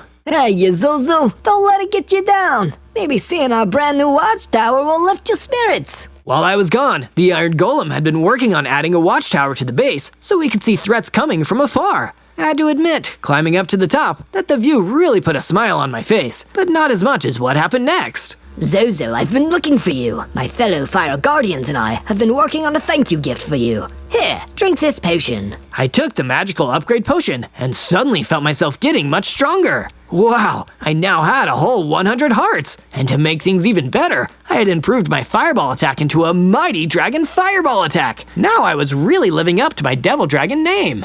From day 79 to day 84, feeling more confident and much more powerful, I decided to head back towards the mountains to confront the Endergast. But when I made it back to the spot where we had last clashed, he was nowhere to be found. I did have a run-in with a fire ogre. There were so many different mobs in the mountains that this biome was almost like a whole other world. I quickly learned that fire ogres were resistant to my dragon fireball attack, but it didn't fare as well against my sword and the forces of gravity. After I defeated the fire ogre, I searched their lair for any interesting loot and stumbled upon an imprisoned black kitty. Oh, thank you. That horrid ogre wanted to eat me. Please get me out of here, and I'll show you where they keep their most prized possession. I helped out the kitty, and to say thank you, she gave me a diamond helmet from the ogre's private treasure stash. Wow, this is great! I've been in need of a new helmet. From day 85 to day 89, I was heading back when, to my horror, I was met with the awful sight of a group of ender creepers attacking my base. Hey, get the heck out of here! Scram! Look out, boys! It's the Devil Dragon! I rushed after them, quickly checking to see if my friends were okay. To my relief, nobody was seriously injured, although our poor base had seen better days. I remembered my experiences as a hunter and followed the trail of the Ender Creepers. I made sure to use all of my environment to my advantage, including asking a passing Darkness Ostrich if he'd seen those creepers. Yeah, you just missed them. They were heading that way. Take them out. Last thing we want is Endergast goons roaming these badlands. I caught up with the Ender Creepers and wasted no time launching a huge dragon fireball attack. But then, it hit me. They were heading back towards the mountains. I could use this to my advantage too. These Ender Creepers could lead me to the Endergast base. From day 90 to day 94, I kept up with the Ender Creepers as they fled back to their boss, the Endergast. Sure enough, keeping on their trail led me right to the Endergast's hidden base in the heart of the mountains. I leapt in to finish off the last of the Ghast Creeper cronies. I had to make sure they didn't reveal my base's location. But before I could even think about what to do next, a huge two-headed nether ogre came stomping out of the base towards me. So you're the Devil Dragon? You don't look so tough. The boss says it's time to end this game. For good. This two-headed nether ogre looked like he wouldn't go down easy. I was in for my toughest fight yet. From day 95 to day 97, I clashed with the two-headed nether ogre. It wasn't an easy fight at all. The ogre was one tough customer. He swung at me, and I had to duck out of the way. Even with my new helmet, he could have knocked my block off. I blasted him with a dragon fireball attack and followed it up with relentless slashes of my sword. There was no way to use my surroundings to help. I just had to keep up the attack. And luckily, it finally seemed to work. A well-timed fireball knocked the two-headed nether ogre off his feet, and he came toppling over with a loud thud. Ah, dang it! The boss is gonna be so angry with me! Why even work for an Endergast in the first place? You're a tough guy. I'm sure even you can't possibly be scared of him. I got no choice. I was mocked once in his 100 days hunting game. I lasted as long as I could, but he caught up to me in the end. Because I'd impressed him, he forced me to be his henchman for 100 years. So he could trap me like that too. Man, this guy really is a jerk. You said it, pal. With that, the two-headed nether ogre passed on. I had to double back to my base as quick as possible and make sure everything was okay. On day 98, I made the journey back to my base and assessed some of the damage the Ender Creepers had left in their attack. Fortunately, it wasn't too bad, all things considered. Most of the damage was taken by the perimeter wall, and that's what it was there for. Look guys, I need to stop the Endergast once and for all. If I don't act now, then there's a chance he won't ever let me go. You've all helped me get this far, so thank you very much. First, the Fire Guardian came to say goodbye. The Fire Guardians have your back, Zozo. We will defend all you've built here while you go forth. The Soul Blaze would be proud of you. Then, the Iron Golem. Well, Mr. Devil Dragon, you gave me a place to stay out of harm's way, and I'm grateful for that. That's way nicer than the Endergast or his cronies have ever been to me. So I say, go kick their butts. And finally, the Evoker. You've become a mighty fine hunter, Zozo. You've listened to all my advice, and there's nothing more I can teach you. Just follow your instincts, and you'll prevail. With that, I headed off to finally end my 100 days for good. On day 99, I retraced my steps and found myself back where I wanted to be, right outside the Endergast base. He must have realized I took down his two-headed nether ogre because the place was swarming with Ender Creepers. Just as I was trying to get the drop on them, a familiar face snuck up on me. It was the Mutant Hoglin. Don't overwork yourself, bro. I'll handle these clowns. Slip inside while they're distracted. Thanks, Mutant Hoglin. Now I could sneak into the base undetected. This was it! On day 100, I reached the top of the enemy's base and came face to face once again with the Endergast. He had been expecting me, but he wasn't too pleased that I'd made it this far. You again. You really don't give up. Well, since you survived up to day 100, maybe I could find use for you. After all, you did just take down my last top henchman. No chance. I'm here to put an end to this game once and for all. Let's see about that, shall we? There's only one way this game ends. My way! And before any more words could be exchanged, the battle began. I had to use all my strength and experience to take on the Endergast. I thought quick on my feet of a way to destroy him. I tried a few times, hitting the Endergast in the head with my fireballs and dealing some damage, but it had also angered him a lot. He let out a spew of fireballs, and I had to quickly get the heck out of the way. He flew down to get closer to me, and that made him vulnerable. Moving quickly, I used my claw attacks, then showed up with my mystical diamond sword. Then, as he fired his last fireball at me, I deflected it and sent it back his way, finishing him off for good measure. It worked! I had finished it! The Endergast was defeated, and his ruthless hunt was over. I had survived the whole 100 days. On day 1, I spawned in as a Lego man. Looks like I'm a baby Lego man. Figures. Wait, it looks like the whole Minecraft world is made out of Lego. That's amazing! I looked around the desert I'd spawned into and saw other Lego people walking around. All villagers, by the looks of it. I've never seen anything like this. What's going on here? Allow me to explain, Lego Zozo. I turned and saw a more sinister Lego man with a scary-looking helmet and a business suit. He didn't look friendly. I'm Lord Business, soon to be the new manager of this Lego world. I'm gonna keep things clean, orderly, and most importantly, profitable. That doesn't sound so bad. Oh, and I almost forgot to mention, to make profits, you need to cut costs, and I'm gonna cut costs by destroying all those who oppose me. Starting here!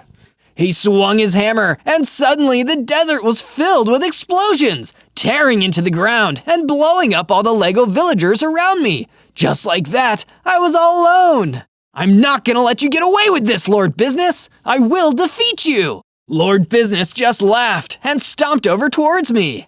I've got a tight business plan, Zozo. I'll have control of this entire world in 100 days. And unless you become a master builder, you'd have no hope of stopping me. And it's not like that's gonna happen.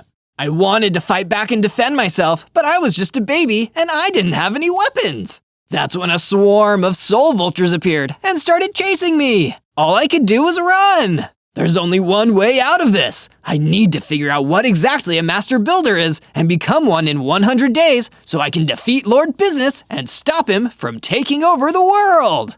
On day 2, after running for hours and hours, I ended up leaving the desert and entering the savannah. I may not have any weapons yet, but at least I'm tough. 5 Lego hearts? Even my health and hunger bar look like Lego pieces. And I'd need those Lego hearts because I still hadn't lost Lord Business's gang of nasty soul vultures. They were tough and fast, and I still didn't have any gear to fight them off with. Don't you guys have something better to do than hassle a baby Lego man? As the soul vultures got closer, I could feel my energy depleting. It was almost nightfall, and now I was really in trouble. Then, flaming arrows went flying through the sky. Someone was shooting at the soul vultures. The flames scared them, and the flock retreated. Someone had saved my life. That's when I saw a Lego villager hiding behind some cover. Thanks for saving my life, man. No problem. Name's Bruce. I'm part of the resistance against Lord Business and his evil plans. Wait, there's a resistance? Please let me in on it. I want to help defeat Lord Business too. Then you better follow me. It's dangerous to be around here at nightfall. Before we go, do you perhaps have any food? My Lego belly is starting to rumble. No problem, little man. Here are some cooked mutton Lego bricks. On day 3, Bruce and I went to a village in the middle of the savannah. The village provides cover for the resistance. All the key members are hiding out here. None of us want Lord Business to turn this world into his personal piggy bank. Bruce took me to a secret building in the middle of town where he wanted me to meet the resistance leader, an Egyptian illager named Osiris, sitting in a chair in his private library. Everyone was gathered around the table, so I sat behind it as well. It's nice to meet you, Mr. Osiris. I'm Zozo. Bruce told me you're the leader of the resistance against Lord Business. This is true. Bruce told me you wish to join us. That's also true. Lord Business attacked me when I first spawned, and he told me he's gonna take over the world in the next 100 days. I could only stop him if I became something called a master builder. Osiris seemed shocked. He stood up and came walking towards me. A master builder? He said those exact words? Master builder? Yeah, but I have no idea what it means. Do you know anything about master builders, Osiris? Legends tell of the master builders. They're Lego men who have mastered the sacred art of construction. Through training and special techniques, they can build anything. Some say they're so good at building, they don't even need to use weapons to fight. They can use building itself as a weapon. I jumped with excitement. Oh my gosh, that sounds incredible! How can I become one? It won't be easy, but it's possible. It will take training in the art of building, of course. But most importantly of all, you must be taught the secret techniques by the 4 master builders hidden across the world. And if we are to have any hope of stopping Lord Business, you'll need to do all of this in less than 100 days. I waved goodbye and exited the secret building. On days 4 to 5, I began my first pieces of work and training. After all, I couldn't even think about seeking the other master builders until I'd completed some basic training. Tools! First, I gotta make myself some tools.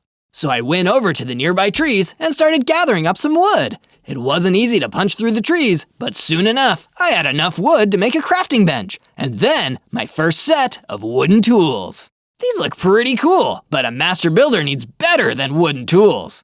Using my wooden shovel and pickaxe, I started digging into the ground until I hit stone and collected enough blocks to build myself a full set of stone gear, including tools and a sword.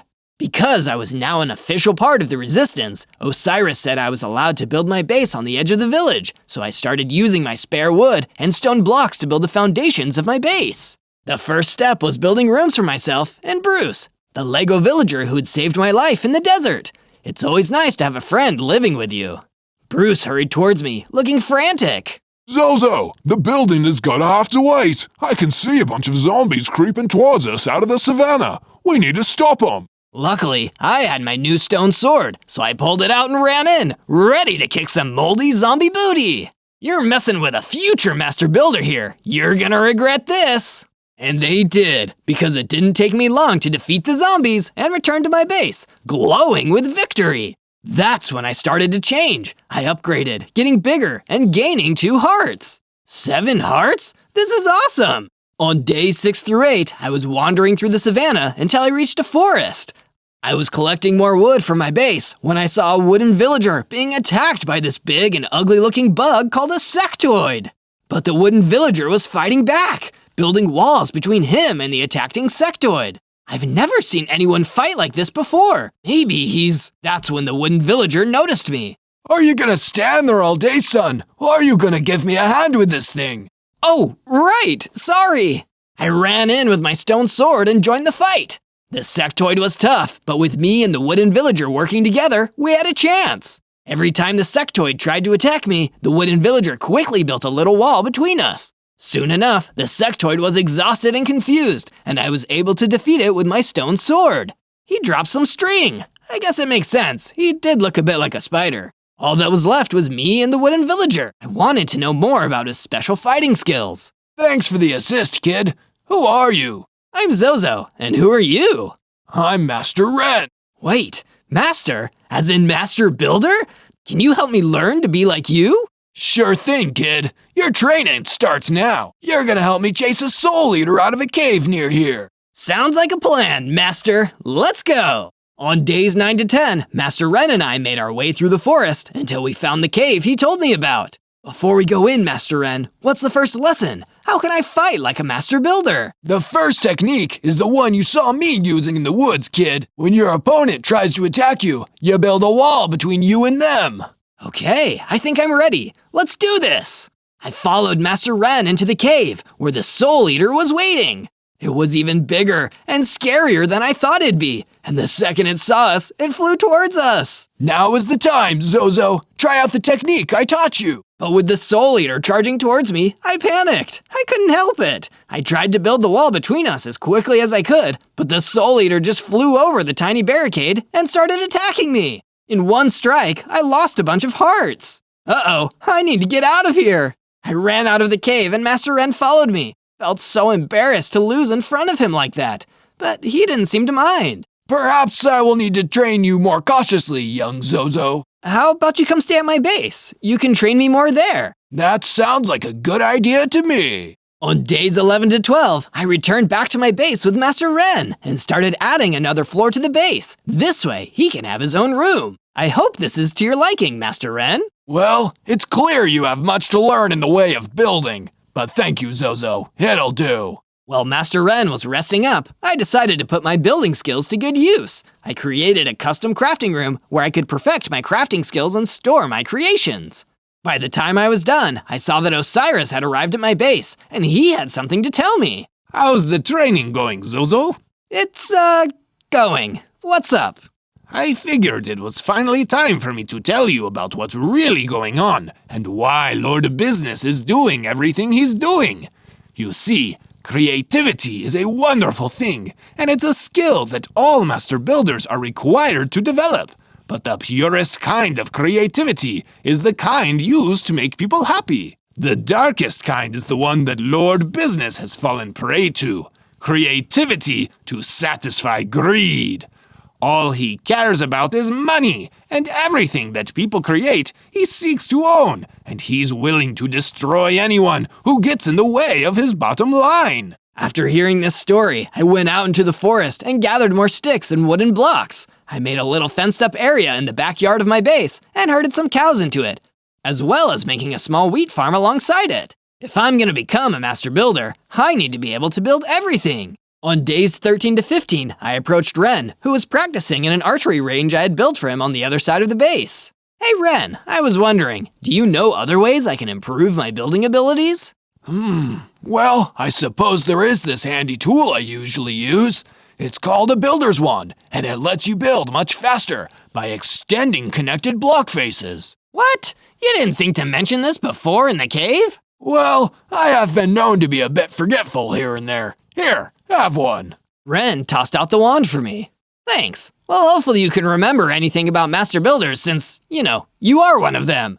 Osiris said something about there being 4 master builders out there, and I've only found you. Perhaps your best bet is searching the snowy tundra. I've heard tales of mysterious buildings popping up there. It could be the work of a master builder. Then I guess the snowy tundra is exactly where I'm heading. Word of advice, Zozo. Build yourself a bow first. You never know when it'll come in handy for you. Before setting off for the snowy tundra, I tested out the builder's wand, and sure enough, it makes building walls much easier. This tool is really useful. I also followed Ren's advice and made myself a bow, just in case.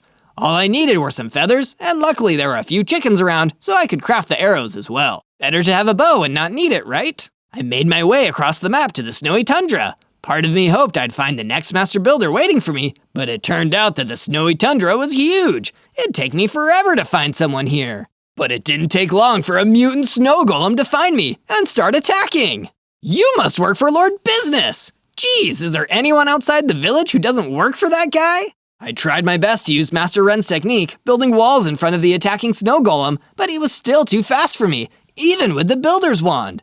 In the end, I kept my distance and finished him off with the bow. I don't know if I'm ever going to be good enough to be a master builder at this rate. But the mutant snow golem did drop something, a builder's potion, which helps the speed of my mining and building. Just what the doctor ordered. I returned to my base and took the potion, practicing by digging a huge hole near my base and collecting a bunch of stone blocks. It was a good exercise because soon enough, I leveled up and gained 2 more hearts. 9 hearts? This is rad! On days 16 to 19, I continued exploring, hoping I might find another master builder hiding inside some ancient ruins. This place is so old and spooky. It seems just like the kind of place an old master would hang out. But I was half right. I didn't find a master builder here, but I did find an ancient sign that might lead me to one. It read, "He who seeks to reach the peak of skill must climb to the peak itself. A master dwells where the air is thin." Thin air. Peaks? That sounds like a mountain. I know where I need to go now. But I couldn't celebrate too quickly. A group of Barakoa ancient people sent by Lord Business had cornered me. I needed to think fast. What would a master builder do? That's when I had an idea. Using all the stone I'd mined in the days before, I quickly ran around the group of Barakoa, building a wall around them that boxed them all in. It was quite tricky because they were surprisingly fast for their short stature. Eventually, I did succeed in boxing them in though. Before any of them had a chance to escape, I fled the ancient ruins, safe to fight another day. Master Ren is gonna be so proud of me.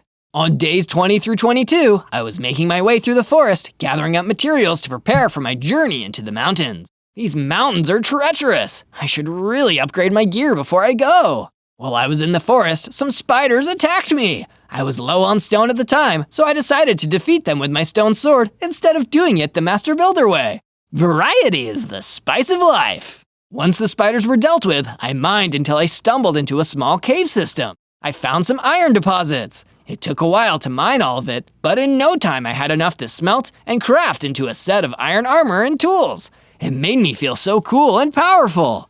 Maybe it's time for me to pay my old enemy a visit. With my new tools and my new power, I went back to the cave where I had almost been defeated by the Soul Eater. But this time, it was going to happen the other way around. Come get me, Soul Eater. I'll give you something to chew on. I decided to go for a mix of standard and Master Builder tactics. As the Soul Eater flew towards me, I used my skill to quickly build a wall around the Soul Eater, trapping him in place. But there was no time to waste. I pulled out my new iron sword and one-shotted the Soul Eater right in the head. How do you like me now, you cave-dwelling meanie? Having fun, Zozo? I turned and saw Lord Business standing at the cave entrance and staring at me. Lord Business, what are you doing here? Watching your pathetic attempt to become a master builder. You really think you can make a difference? You're not special, Zozo. And believe me, when my factories are complete, we'll never need people like you to make anything ever again. And with that, he disappeared. Factories? That doesn't sound good. On days 23 to 26, I returned to my base, eager to tell Master Ren that I'd used my new skills to take down the Soul Eater. This is an amazing development, Zozo. I'm proud of you. Thanks, Master Ren. I couldn't have done it without your help. I have a reward for you. A special schematic for a new tool I've built. I think you'll find it quite useful. Master Ren gave me a book full of instructions, and I went into the crafting room to begin building.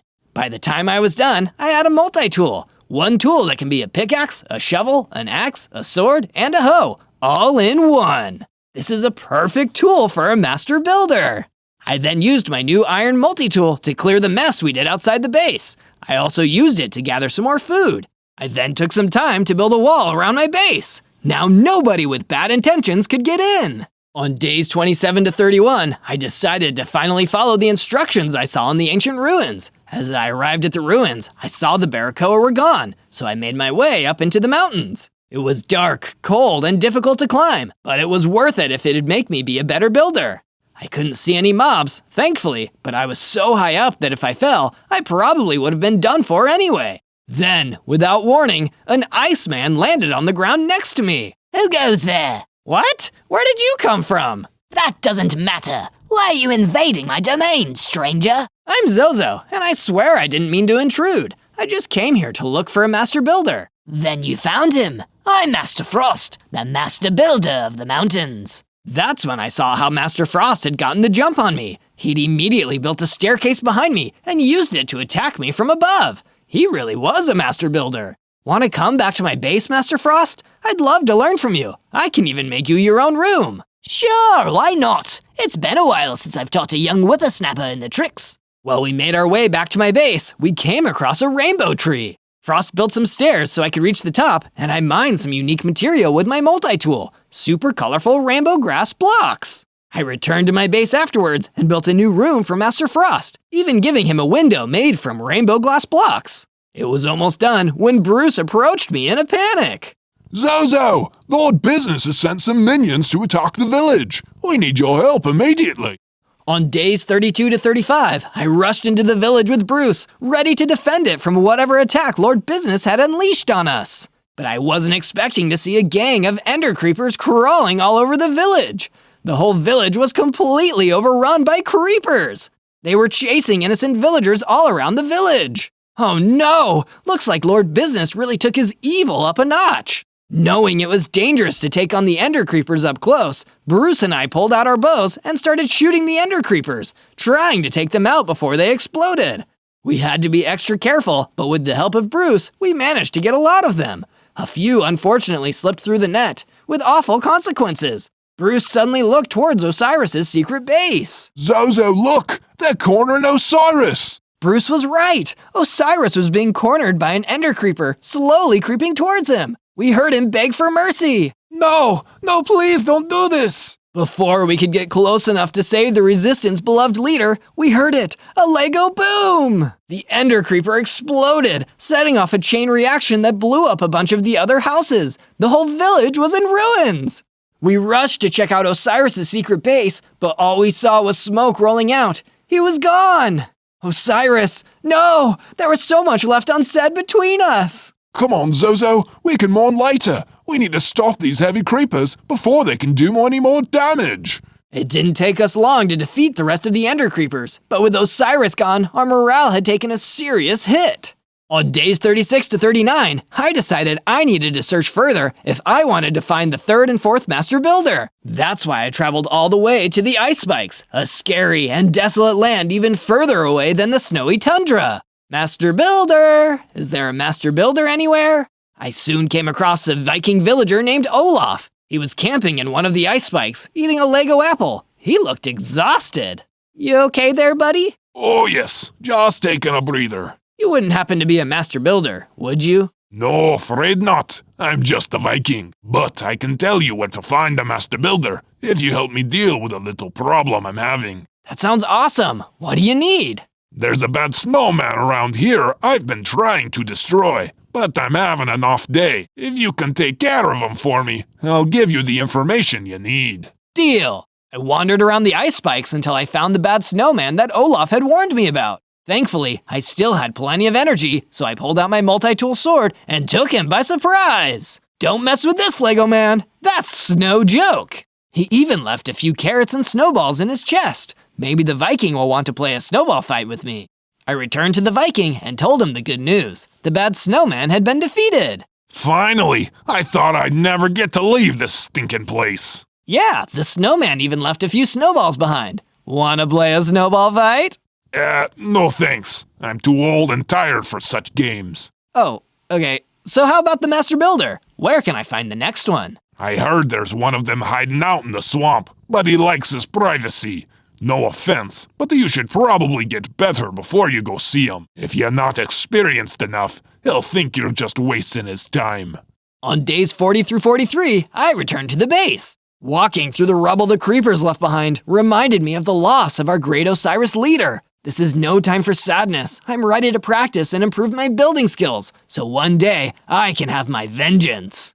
I added some new furniture to the base, along with some bookcases that helped me study the craft of master building. Master Ren approached me midway through my renovations with a new request. Zozo, my student, Lord Business's latest creeper attack on the village has destroyed many homes and left many Lego villagers homeless. You should do them a kindness and make room in your base for them to live in the meantime. Master Ren made a good point. I invited in the homeless Lego villagers and started building another level to my base, complete with beds for them all to sleep in.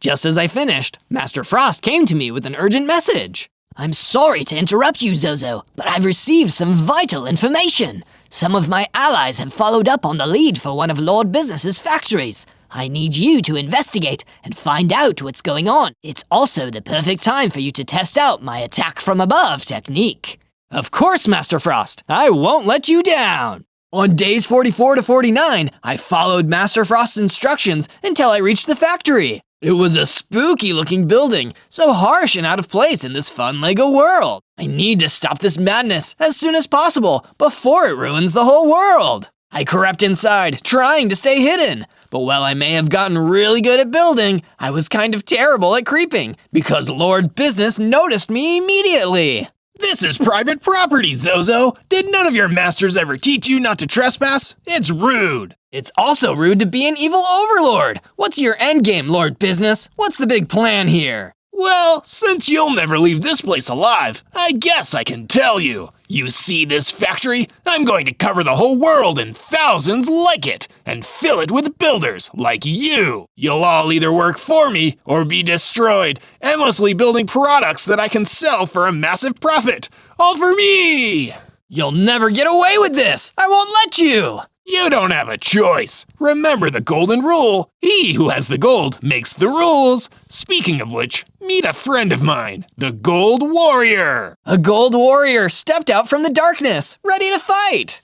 Get rid of him. I'm a little too busy to stick around and watch. Lord Business disappeared again, and the gold warrior charged at me. On days 50 through 53, I tried to use my skills to fend off the Gold Warrior. He was the strongest enemy I'd ever faced, and he wasn't giving up easy. No matter how fast I tried to run away from him, he caught up to me. Can't we just talk this out, Mr. Gold Warrior? He didn't seem to think so. Instead, he kept trying to jab me with his lethal spiky club. I kept building walls between us, but every time, he'd effortlessly get around them. I was in real trouble. I tried taking him down with a bow, but he used his shield to stop the arrows. I got one shot in, but that was about it. This is not effective. I need to change tactics. I pulled out my multi-tool and activated the sword. I couldn't stop him with my master builder techniques or my bow, so I was going to have to fight him directly instead. It was a tough battle, and I lost quite a few hearts along the way. I even got down to half a heart. Luckily, I was able to build my way to safety and eat to regain my health. Phew, this is getting intense. But alright, here goes round 2. After a lot of fighting, I was finally able to defeat him. When he went down, he dropped his gold shield and a golden key. Oh, I wonder what this unlocks. I better keep it in my inventory. You never know when you need a key. On days 54 to 57, I left Lord Business's spooky factory and made my way outside onto the plains. But something was already out there waiting for me. A powerful earth elemental, ready to battle. The earth elemental started walking towards me, but out here in the open, I could use my master building skills. I quickly started using the Master Frost technique, building stairs so I could run up them and attack from above. It's over. I have the high ground. I leaped down onto the earth elemental and destroyed him in one direct strike to the head. He dropped a powerful Protection 3 enchantment book too. This will make me a lot more resistant to damage when I apply it to my armor. But I should probably wait until I get better armor and apply it then. With my mission complete, I returned to my base to tell Master Frost. I found him sitting on a bench by the lake as he made ice around him freeze up. I told him about Lord Business's evil plan and about my mastery of his technique. Excellent work, Zozo, despite the frightening news. Go see Bruce in a few days. He'll have something valuable for you to do then. Will do. Just make sure that all the fish don't freeze. On days 58 to 62, I decided that my base needed a little tender love and care, so I decided to expand the farm to also include chickens. Anyone else want a fried egg? But my base was only one half of my defenses. I needed to get myself better armor and tools too. That's why I used my multi-tool to dig into a mine behind my base, going deeper and deeper until I finally found some diamonds. Even though they look like Lego pieces, diamonds are still a master builder's best friend. I took the diamonds back into my crafting room and built myself a full set of diamond gear, weapons, tools, and armor. Then I crafted myself an anvil and applied the Protection 3 book to my diamond chestplate. Now I finally have some proper protection. Wait, what is this? I don't have a full armor bar. I guess Lego diamonds aren't quite as tough as real diamonds. After all that hard work, I built and added a new floor with a lounge and a small terrace to my base, so I could finally put my feet up and relax. I just knew it wouldn't last for long. On days 63 to 66, I approached Bruce the Lego villager and asked him what he had for me. I've been closely observing your progress, Zozo, and I believe you finally have what it takes to meet the next master builder. I've marked out the swamp where he lives on your map. Seek him out and learn his teachings. Thank you, Bruce. Wish me luck. Over the next couple days, I made the long journey to the swamp. It was a dark and humid place with a strong, musty smell. I really didn't want to spend too long here. Even less so when I saw a huge polypham running towards me, ready to fight. Get out of my swamp, intruder! The polypham was twice the size of me. I'd never stand a chance against him in a fight. I tried to run away. But he was way ahead of me. The polypham mined into the ground and rapidly tunneled below me before popping back up out of the ground right in front of me. Please, I don't want any trouble. I'm just looking for the master builder. The polypham immediately stopped. Oh, why didn't you say so? Nice to meet you. I'm Master Tony, the master builder of the swamp. Master Tony, I'm so pleased to see you. I was told you didn't like visitors. Normally I don't, but today I need a hand. I've got a monstrous swamp leech infestation. If you help me with that, I'll teach you a thing or two. On day 67 to 70, I followed Master Tony deeper into the swamp to help him take on his monstrous swamp leech problem. Being a master builder, I'm pretty strong, but leeches have always squicked me out. So I appreciate your help on this. It didn't take us long to find the leech infestation. I didn't want to get too close either. They looked pretty freaky, so I pulled out my bow and picked them all off at a distance, one arrow at a time. Leeches, be gone! Whoa, I should have been a pest controller. Great job, Zozo. I'm glad I don't need to look at those nasty things anymore. Happy to help. Now, how about that technique? Master Tony was a man of his word. He showed me how he'd mastered the combat tunneling technique, how you could use your pickaxe to dig into the ground to escape, or create pits for enemies to fall into. This is awesome! I only need to learn from one more master, and I'll be a master builder myself. On days 71 through 74, while searching the plains, I found an entrance leading to some kind of bunker. What could have been inside? And if you like crazy mysteries and wild adventures, you should search for more Zozo videos by typing ZO into your search bar. I prepared my diamond sword and climbed down through the door. It looked like some kind of secret bunker underneath, filled with bookshelves and books all marked factory plans. Wait, this place must be owned by Lord Business. Clever observation, Zozo. Lord Business suddenly came out of the secret bookshelf entrance and swung at me with his netherite sword. I barely dodged in time. I made a mistake, sending my minions to destroy you before. I should just get it over with and destroy you myself. I tried to fight back, swinging my sword at him, but every time he blocked my strike and fought back, knocking off a few of my hearts. You're no master builder, Zozo. You're weak and pathetic. As Lord Business tried to finish me off, all I could do was escape. In a frantic panic, I built a wall between him and myself and made my way out of the bunker while he broke through it. I wasn't strong enough to beat him. All I could do was run, but at least I escaped. This time anyway. On days 75 through 78, I continued making improvements on my base. It was one of the tallest and most impressive bases I've ever made, so I decided to build downwards too. That's why I made a cozy basement to hold extra supplies. I even installed a few beds, just in case. Just as I was finishing up, Master Frost approached me with a gift. Zozo, I just wanted to tell you, I'm so proud of all the work you're doing. Nobody is fighting back against Lord Business as hard as you. I wanted to give you a gift, as a token of my thanks. It's a potion of strength I brewed for you. Wow, thanks, Master Frost. I can't wait to try it. I drank the potion and felt myself getting bigger and stronger by the second. By the time the transformation was done, I was a full-grown Lego man with 12 hearts. Let's see Lord Business try to take me on now. On days 79 through 84, I decided to travel for a bit to flex my new strength and master builder abilities by taking on some bad guys in the forest. Lucky for me, a gang of bad guys weren't hard to find, as when things got dark, the woods soon became filled with angry skeletons.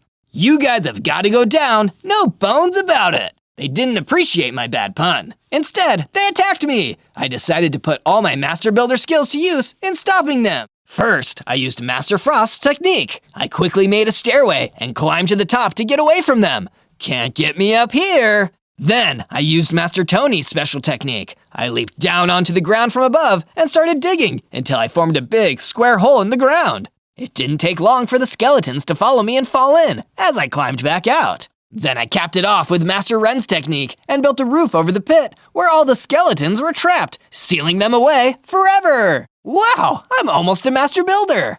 It's true, and I like your style, Zozo. I turned and saw that an Egyptian jackal had been standing there and watching me the whole time. He seemed impressed. I'm Master Joey, the final master builder. I hear you've been looking for me. You heard correctly, Master Joey. Can you teach me your special technique so I can finally become a true master builder? I won't give you a technique, Zozo, but I will give you a tool. The hammer. When you need it to destroy blocks in a hurry, you just can't beat it. Congratulations, you're a master builder now! On days 85 through 89, I came back to my base with new tools and new knowledge, only to find that we were under attack from a horde of spider creepers. They were crawling all across the village and exploding, destroying chunks of the buildings. I was terrified they would go for my base and the people inside. I can't let you do this! One of the spiders came crawling towards me. Fortunately, Bruce came out of one of the buildings with his bow, helping me fight back. Don't worry, Zozo. You won't need to fight alone. I've got your back. So we fought together, taking on and taking out most of the spider creepers until the rest ran out into the savannah. I've got to go get them. I can't let them get away this time. But as I tried to chase the fleeing group, I saw a baby Lego villager being chased by a spider creeper. I needed to save him. Don't worry, baby. I'll save you. I pulled out my diamond sword, charged in, and defeated the spider creeper. Thank you, Zozo. You saved my life. On days 90 to 94, after saving the Lego villager baby, I ran into the forest to chase the fleeing gang of spider creepers. You creeps are gonna pay for what you did to the village. I chased them until I saw that they were trying to hide in a nearby cave, but it was too late. I already saw them. I ran in, ready to fight with my diamond sword, until I noticed that I'd been lured into a trap. There was an ender creeper waiting for me, and he was wearing a name tag. It read, Vice President to Lord Business. Uh-oh, I guess you're not gonna be easy to fight then, are you? The ender creeper, VP, didn't even reply. He just came running at me, and I began to panic. Better use my Master Builder skills. I couldn't make a staircase in the cave, but I could still use Master Ren's technique and make a wall. I quickly built one up between us, but VP teleported right through it and hit me, knocking off a few hearts. Looks like this is gonna be my hardest battle yet. On days 95 through 97, the battle raged on. VP truly was the toughest enemy I'd ever fought, and often when I tried to hit him, he teleported out of the way. Why won't you stay still and fight fair, VP? You're the VP of being a lousy cheater. Being an ender creeper, he also had the ability to teleport lit TNT right on top of my head. Oh man, I've got to be careful and dodge his falling TNT. That's when I figured out the perfect method of stopping him. I used Master Tony's technique and created a hole, tricking the ender creeper into falling into it. After that, all it took was one strike from above to destroy the ender creeper. He even dropped a banana wabba brick, one of the strongest unbreakable pickaxes in the world. So of course, I grabbed it. In that moment, I had a vision, revealing the truth about Lord Business. Once, he also wanted to be a master builder, and he sought out the secrets to learn the knowledge and the techniques. But in the end, it was never meant to be. He was too greedy and impatient to truly learn. So instead, he decided he'd make others do the work for him and just take all the money. If Lord Business never even fully gained his master builder skills, maybe I really will be able to finally defeat him. On day 98, I prepared for the final battle, mining to gather extra blocks that I could use in the fight. Before I could leave, each of my friends came to offer words of encouragement. First, Bruce, the Lego villager. You're one of the strongest fighters the Resistance has ever had, Zozo. I just want you to know, no matter how this ends, it's been an honor serving with you. Then came Master Ren. You have learned the ways of the Master Builder, Zozo. Remember them and use them wisely.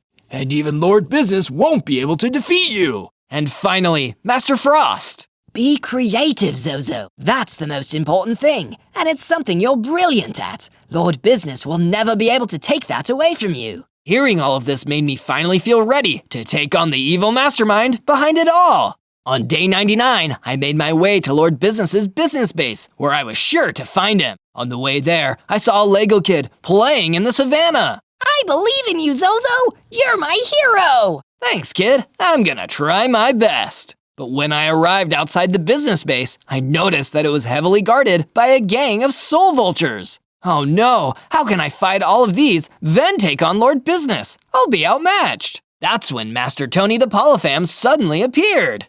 Don't you worry, buddy. I'll take care of the soul vultures. You get in there and take that businessman down. Thank you, Master Tony. I couldn't do this without you. Master Tony ran in and started fighting the soul vultures. And while he was distracted, I ran right past him and used the key, dropped by the gold warrior, to enter the business base. I knew that key would come in handy.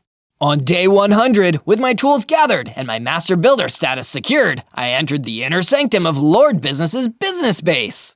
The place was huge, with tall walls and a massive fountain in the middle. I proceeded forward through a treasure room filled with gold piles. He was waiting for me on the other side of the room, sitting in his giant golden throne, laughing evilly.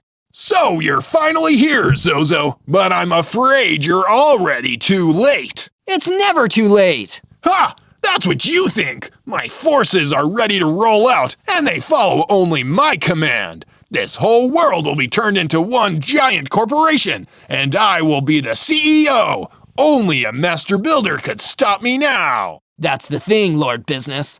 I am a master builder. I pulled out my hammer and prepared to battle the evil businessman for the sake of the world. He jumped off his chair, wielding a netherite sword, and tried to attack me. I quickly built a wall between us, and anytime he knocked a wall down, I built another. Aren't you even going to fight back, Zozo? This is pathetic. I am fighting. I'm fighting like a master builder. I blocked myself into the treasure room while Lord Business was breaking down my wall. I quickly started building a staircase. As he broke through, I leapt down onto him and hit him. Ow! No fair! You'd know these techniques if you ever bothered to learn them, Lord Business. And you'd know this technique if you had money! Ender creepers, attack! Lord Business pulled a dirty trick. Doors around the room opened and heavy creepers started piling in. He was going to blow me sky high. Face it, Zozo, you're outnumbered and outgunned. I've won! Not yet, you haven't. It was time to put all my training to good use for one last move. While the heavy creepers chased me, I mined a huge hole into the ground with my hammer. I pushed Lord Business into the hole. I looked at the creepers and they followed me as I jumped into the hole. Zozo, what are you doing? Finishing this! As Lord Business and the heavy creepers scrambled around, trying to grab me, I placed down the ladders and climbed out of the hole. Zozo, you fool! Let me out of this pit! The heavy creepers will explode! It'll destroy us both! Not quite, Lord Business. Boom! They all exploded, destroying Lord Business with them as I ran from the room. It was finally over. I'd become a master builder and saved the whole world. On day 1, I spawned in as an awesome Warden Ninja, right in the middle of my Warden Ninja hideout. But there were no other Warden Ninjas around. In fact, the whole place was full of dread ghouls. While several of them were standing at attention, one of them was standing back and giving orders. Destroy everything, my dark warriors. We are under orders to eliminate every last Warden Ninja we can find.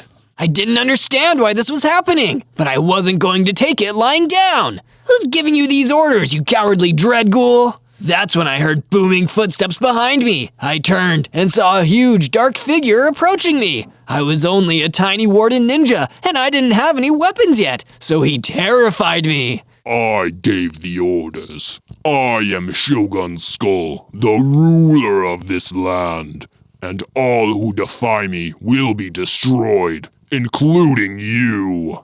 Shogun Skull pulled out a huge katana. He looked like he meant business. I needed to activate my special power, Ultimate Stealth. I practically turned invisible, immediately causing Shogun Skull and his dread ghouls to lose my trace. Where did he go? He's using his ninja abilities to run away like a coward. No matter, we'll find and destroy him another day.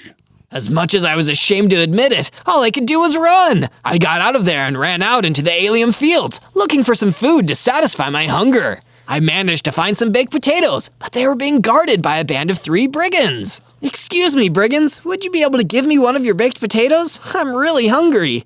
Would love to, man, love to. But here's the thing, they're all mine, and I want them all. So that's gonna be a no. The brigands attacked me, even though I was unarmed, and I needed to fight back. Luckily, my unarmed attacks actually did a lot of damage, and soon I defeated all 3 of them. That must be my ninja martial arts training kicking in. There's hope for me yet.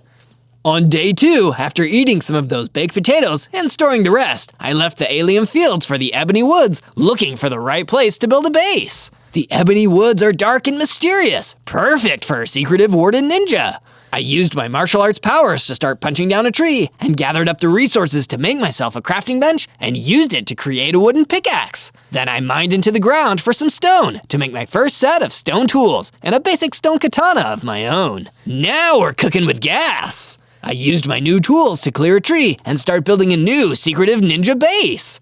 I did some mining underground because I wanted the base to be a secret, so most of it would need to be under the surface. It's a good start. I'll do more later, but first, I need to figure out what's going on around here and why Shogun Skull is putting a hit on Warden ninja heads. I went exploring around the Ebony Forest looking for clues until I found another gang of dread ghouls that Shogun Skull had sent after me. Big mistake, guys. This time, I'm armed. I pulled out my stone katana and made short work of the dread ghoul gang, leaving only one remaining. Tell me everything I need to know about Shogun Skull. You fool! Even me talking about him seals my doom. You should know, you are a key part of his... Boom! The last dread ghoul exploded! It must have been Shogun Skull's doing. He really was powerful. But what was he trying to say? I'm a key part of what? Better keep watching if you want to find out with me. On day 3, I continued searching around the Ebony Forest. I needed some kind of lead, some kind of vital clue, before I could progress any further. That's when I happened upon a small hut in the middle of the woods, where a strange man was just sitting around. Hi, I'm Zozo. Who are you? I'm a nomad. Oh yeah? What does that mean? It means I used to wander around a lot, but since I got old and settled down, I don't do much traveling these days. What brings you to the Ebony Woods, Zozo? He gave me some mushroom stew, and I sat down to talk to him. Well, I'm a Warden ninja, and I used to live in a big Warden ninja hideout with others like me. But then Shogun Skull attacked, and now I think I might be the only one left. That doesn't surprise me. You know, things were once more peaceful across the land. There were dangerous creatures around, and sometimes a fight would happen, sure. But overall, we lived in harmony. Until one day, all of the leaders across the land suddenly disappeared, and the Shogun Skull rose up, taking on everything and everyone. He's the uncontested ruler now. But we can't just let that happen. What should we do, Nomad? It won't be easy, but your quest is simple, Zozo. You're going to destroy Shogun Skull. From day 4 to day 5, I still had more questions about how the world got this way. I just didn't understand how one person could take over the whole world. Well, Zozo, you must understand that the Shogun didn't just win by sheer brute strength. In his Shogun's palace to the east, he made some valuable alliances with different groups. First, he made an alliance with the Dread Ghoul army, promising all the land and food they could want if they helped him rise to power. Then, he made a deal with the bandit warlord, the leader of the brigands. They could loot and pillage as they pleased, as long as they helped him crush his enemies.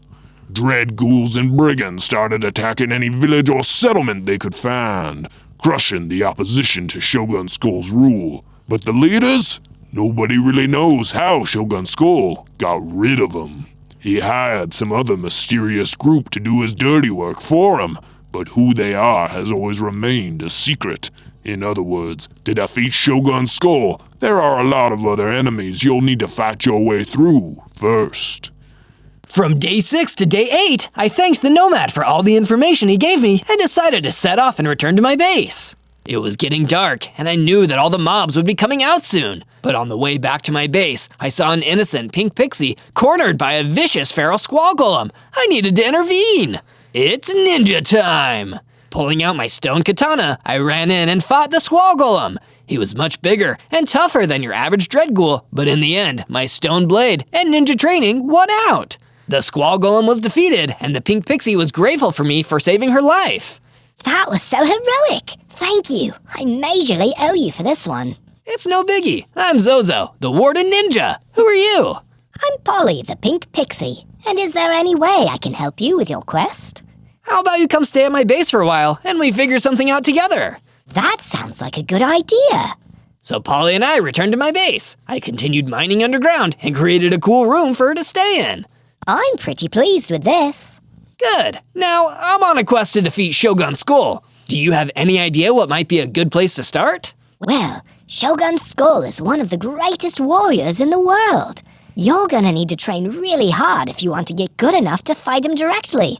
Maybe you should seek out some kind of ninja master to train you. That's an amazing idea, Polly! And so I had my next step, seeking out a ninja master to train me. And if you want to find out what happens next, keep watching until the end. Some big surprises are coming. From day 9 to day 10, I went to an underground cavern with my stone pickaxe to mine some iron for my next set of weapons, armor, and tools.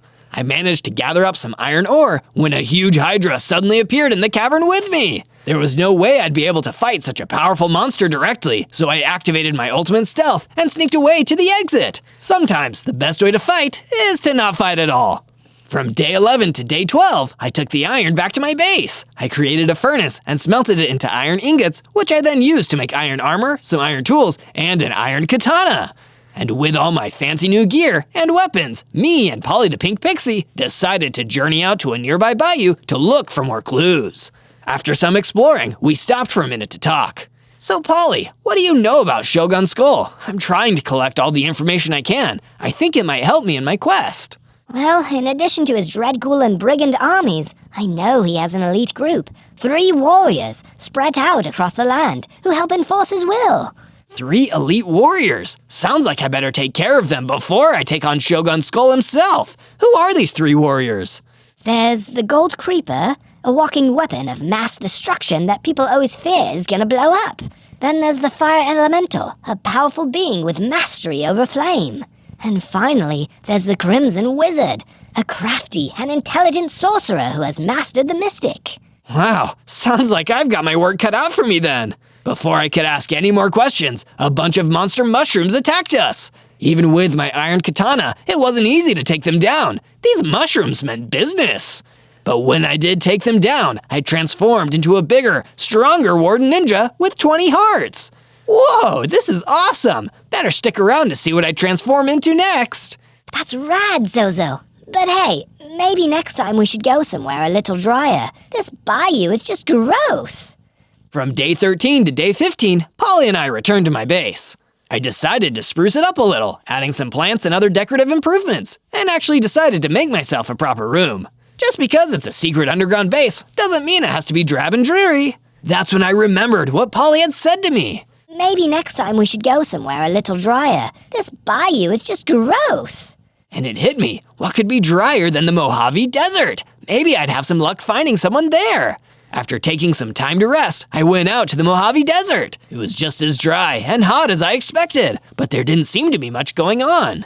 That's when I was attacked by the Desert Lord, the ruler of the desert. Because he was on his own home turf, he was even faster and stronger than a ninja, and it was too late for me to use ultimate stealth. I broke away from the fight and stood back, but the Desert Lord still seemed ready to battle.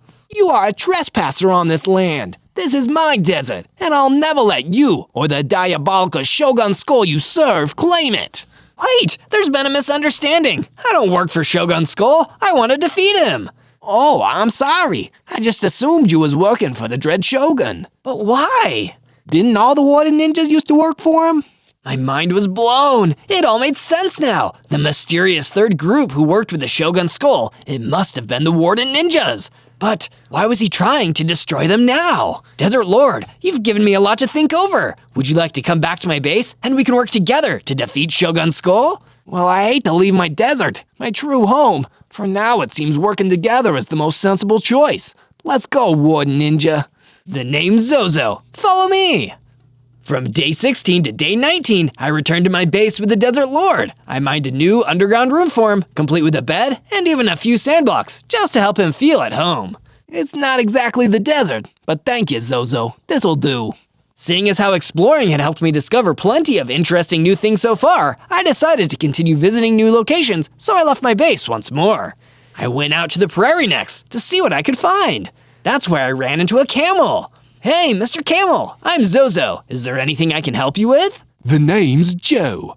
And as a matter of fact, there is. For the longest time, I've wanted to build a nice beach house on the Rainbow Beach, but it's infested by wraiths now.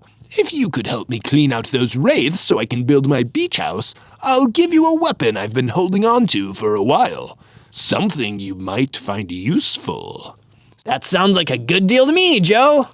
From day 20 to day 22, I journeyed out to the Rainbow Beach to complete my mission for Joe the Camel. It was a really beautiful place. I could see why he wanted a beach house out here. When I ran into the group of wraiths he told me about, I drew my katana and charged in, slicing and dicing in a way that would make any warden ninja proud. Soon, they were all defeated. I'm getting the hang of this whole ninja thing. Then, I saw something quickly moving towards me and noticed it was the Gold Creeper, one of the elite Shogun Skull warriors that Polly had told me about. Oh no, I gotta bounce! I didn't have any long-range weapons, so all I could do was run for my life as the Gold Creeper chased me. If it exploded while I was too close, I was doomed. But I kept chasing, getting closer and closer and closer. It started to get too close for comfort, so I jumped forward into some nearby water, hoping it would at least provide some protection. Boom! The Gold Creeper exploded! It was the biggest explosion I'd ever seen, taking a huge chunk out of the beach around me. But I'd survived! I'd completed Joe the Camel's quest, and I'd defeated one of Shogun Skull's 3 elite warriors. I'd call this a successful day. From day 23 to day 26, I returned to the prairie and met with Joe the Camel again. He was pleased to find out I'd gotten rid of the wraiths, and less pleased to find out the Golden Creeper had blown a big hole into the Rainbow Beach. Still, a deal's a deal, kid, and you held up your end. You can take this set of throwing axes I have. Since you're a ninja, you'll probably benefit from some thrown weapons, perfect for those stealthy kinds of attacks. Wow, these will be so useful! Thanks, Joe! Don't mention it. If you need me, I'll be off constructing my beach house. With that quest taken care of, I decided to continue exploring the world. I reached the scenic Red Oak Forest, where I ran into a gang of mossy skeletons working for Shogun Skull. You're in some real trouble now. No bones about it. That was an awful pun. Eat axe. I tried out one of my new throwing axes on the first of the mossy skeletons, defeating him instantly. Then I pulled out my iron katana to deal with the rest. It didn't take long for me to defeat them, all except one, who I needed some information from. Tell me what Shogun Skull is planning.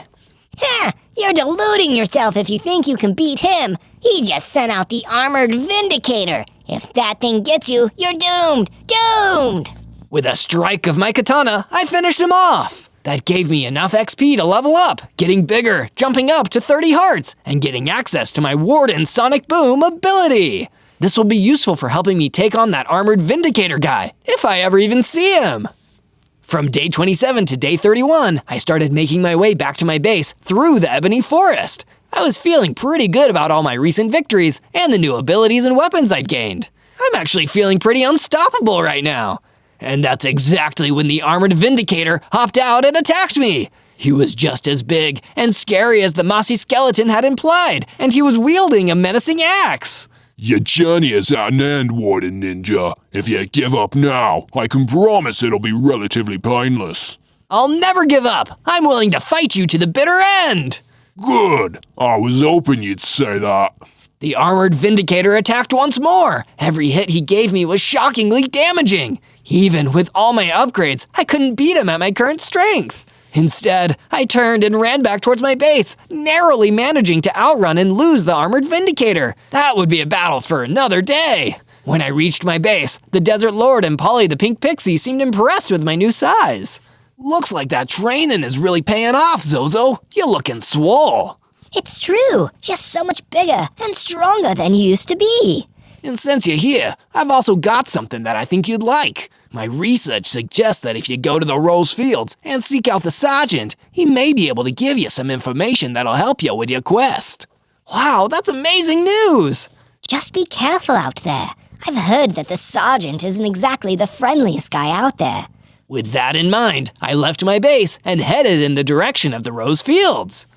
From day 32 to day 35, following the Desert Lord's instructions, I went out to the Rose Fields. There, I saw the Sergeant sitting down and meditating among the roses. I didn't expect it'd be so easy to find him. I approached the Sergeant and called out to him. "Excuse me, Mr. Sergeant. I've been told you have some interesting information. Could we talk about it?" But the Sergeant didn't seem like he wanted to talk. Instead, he got up, ran towards me, and started fighting me with his fists. I didn't even have time to reason with him. All I could do was fight back against his onslaught of punches. After I survived for long enough, the Sergeant relaxed. He'd had his fun. Nice skills, kid. Sorry, what can I say? I like a good fight. What information did you want? I've been told you know a lot about Shogun Skull. I'm trying to defeat him. Ha, Shogun Skull. I fought against his army back in the day. I was involved in a lot of those battles. What is it you want to know about him? I want to know what the Warden ninjas had to do with his rise to power, and I want to know why he wants us all destroyed now. That much is simple. As part of Shogun Skull's takeover plans, he needed to destroy the leaders and guardians of the free people to demoralize them and break their spirits. While his armies fought their armies, he needed an elite group of assassins to take out the high-value targets. That's where the Warden ninjas came in. They are excellent assassins, and with their stealth skills, they could sneak in and get the job done. And they did their job very, very well. But once their job was done and Shogun Skull was in power, he knew that if the Warden ninjas could help him into power, they might also be able to topple his throne. So he sent out his armies of dread ghouls and brigands to destroy every Warden ninja. You, kid, are probably the last one left. From day 36 to day 39, I returned to my base. Knowing that I was public enemy #1 for Shogun Skull made me realize I could really do with some better armor, so I asked Polly for ideas. I think the Shogun has a base in the tropical rainforest where you might be able to find some diamonds. Diamond armor and a diamond katana would be a huge help for you. Excellent idea, Polly. I'll go there now. I didn't waste any time getting to the tropical rainforest and beginning my search for the enemy base. On the way there, I ran into an air elemental that lives in the forest. Excuse me, kind sir. I have a quest I need help with. Some nasty dead worms have invaded my beautiful rainforest. If you see them, do me a kindness and perform a little pest control, would you? Of course. I'll definitely get rid of those dead worms if I see them. I kept searching until I struck gold. Well, not actual gold. I found the enemy base, guarded by a pair of dread ghouls, and it was time to fight my way inside. From day 40 to day 43, the fight began, first with the dread ghouls. That was an extremely quick battle. I pulled out my throwing axes and threw one at each of them, defeating them instantly. Then I ran into the base, ready for the real fight to begin. And it would definitely be a real fight because the armored Vindicator was in there, waiting for me. Finally, I can finish what I started and destroy you, Zozo. At least this time, you won't run away like a sad little coward like you did before. No, this time I really am going to fight you with all I've got. The armored Vindicator charged at me. I unleashed the sonic boom, stunning him. While he was stunned, I finished him off with my powerful ninja swing. I told you I'd beat you, armored Vindicator. I'm a Warden ninja of my word. With him gone, I searched around the room until I found a chest. Just like Polly the Pink Pixie had told me, there were diamonds inside. Looks like my armor and weapons are about to level up. From day 44 to day 49, I crafted my diamonds into a powerful diamond katana and even had some diamonds left over to make a full set of diamond armor. I'd hate to have to go against me using this bad boy. After that, I left the base with my new diamond katana in hand, looking forward to finding something to use it on. And as luck would have it, I happened upon a small gang of vicious dead worms.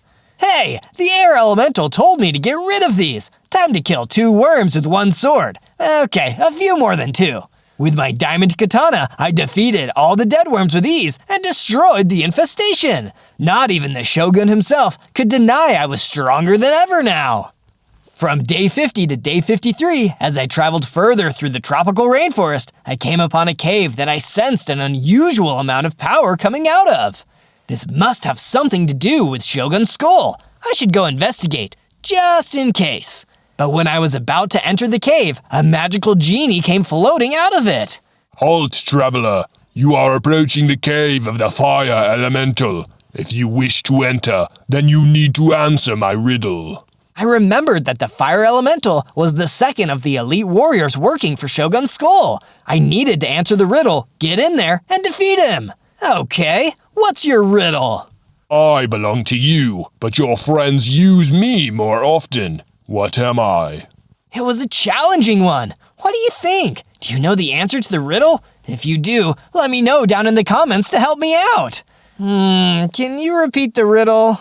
I belong to you, but your friends use me more often. What am I? That's tough. Wait, I've got it! You're my name. It belongs to me, but my friends use it more often when they talk to me. Correct. You may pass through. I entered the cave and saw the fire elemental waiting for me. He sent a few fire blasts my way, which I was luckily able to dodge. I fired a sonic boom at the fire elemental, then ran in with my diamond katana. With a few quick, decisive swipes, the fire elemental was destroyed. 2 of Shogun Skull's 3 warriors were destroyed, and I was ready to level up. I got bigger, stronger, and my hearts grew to 40. I had also developed ninja speed, making me faster than ever before. I'm on the path to becoming a true ninja. I bet the Shogun is quivering in his boots. From day 54 to day 57, I was using my new ninja speed to zip through the forest. My powers were growing, but I needed some kind of way to hone my skills. Why can't I find the Ninja Master Mentor? I've searched everywhere and I still can't find him. Unless I've already found him and didn't even know. That's when it hit me. It was right under my nose from the very beginning. The nomad in his little hut in the ebony forest. The nomad who'd known a suspicious amount about what was going on in the world. I need to go back to the nomad right now. So I sped right back to the small hut in the forest, only to see the nomad outside again, waiting for me. I wondered when you'd be back, Zozo. Glad you finally figured it all out. So, are you ready to begin your training?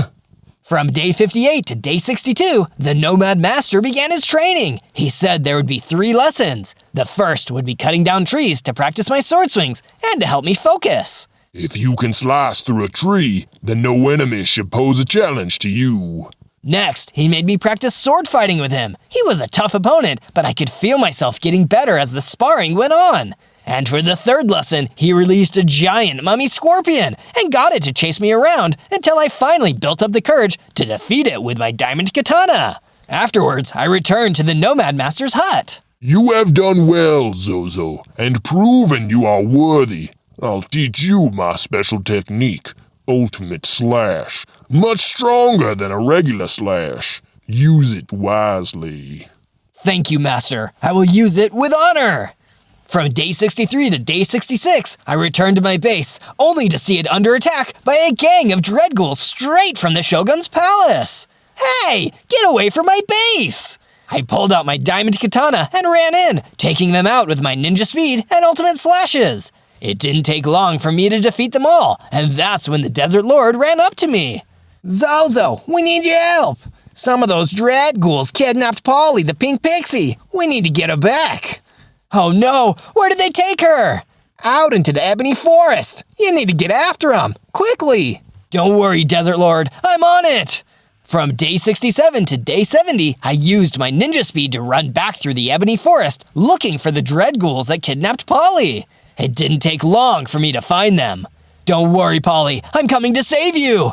Thanks to all my training, these dread ghouls weren't a challenge for me. I slashed through them with my diamond katana until only me and Polly remained. That was amazing, Zozo, thank you. You saved my life from all those dread ghouls. I'm so sorry for ever letting you get kidnapped in the first place, Polly. Let's go back to the base. We returned to the base, and I decided that after all this, I needed to put in an extra line of defense, building a defensive wall around the base's entrance. Better safe than sorry. I can't risk another attack while I'm away like that again.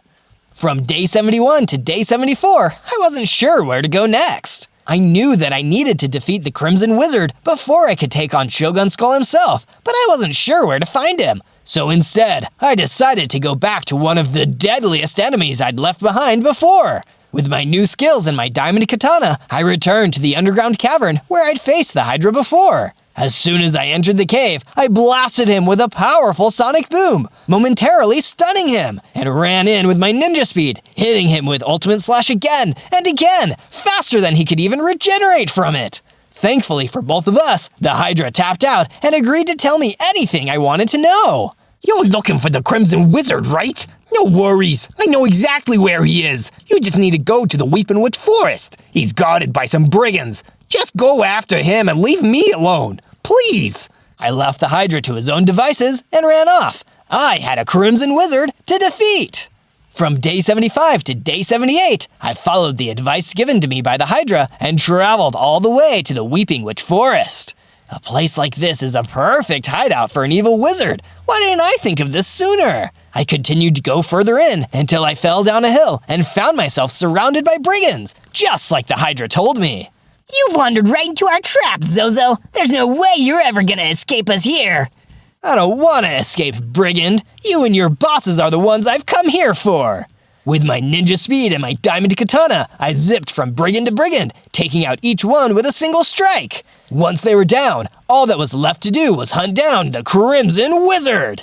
But the last thing I expected was for him to come to me instead. The Crimson Wizard appeared right in front of me and fired an energy blast that took out a number of my hearts. It was clear that he was the strongest of the Shogun Skull's 3 elite warriors. This is hardly even a challenge. Why don't you show me your good time, Zozo? Have you come this far just to perish? How's this for a good time? While the Crimson Wizard was distracted by his own gloating, I ran in and struck him with my katana, hitting him so hard and fast, he was immediately destroyed.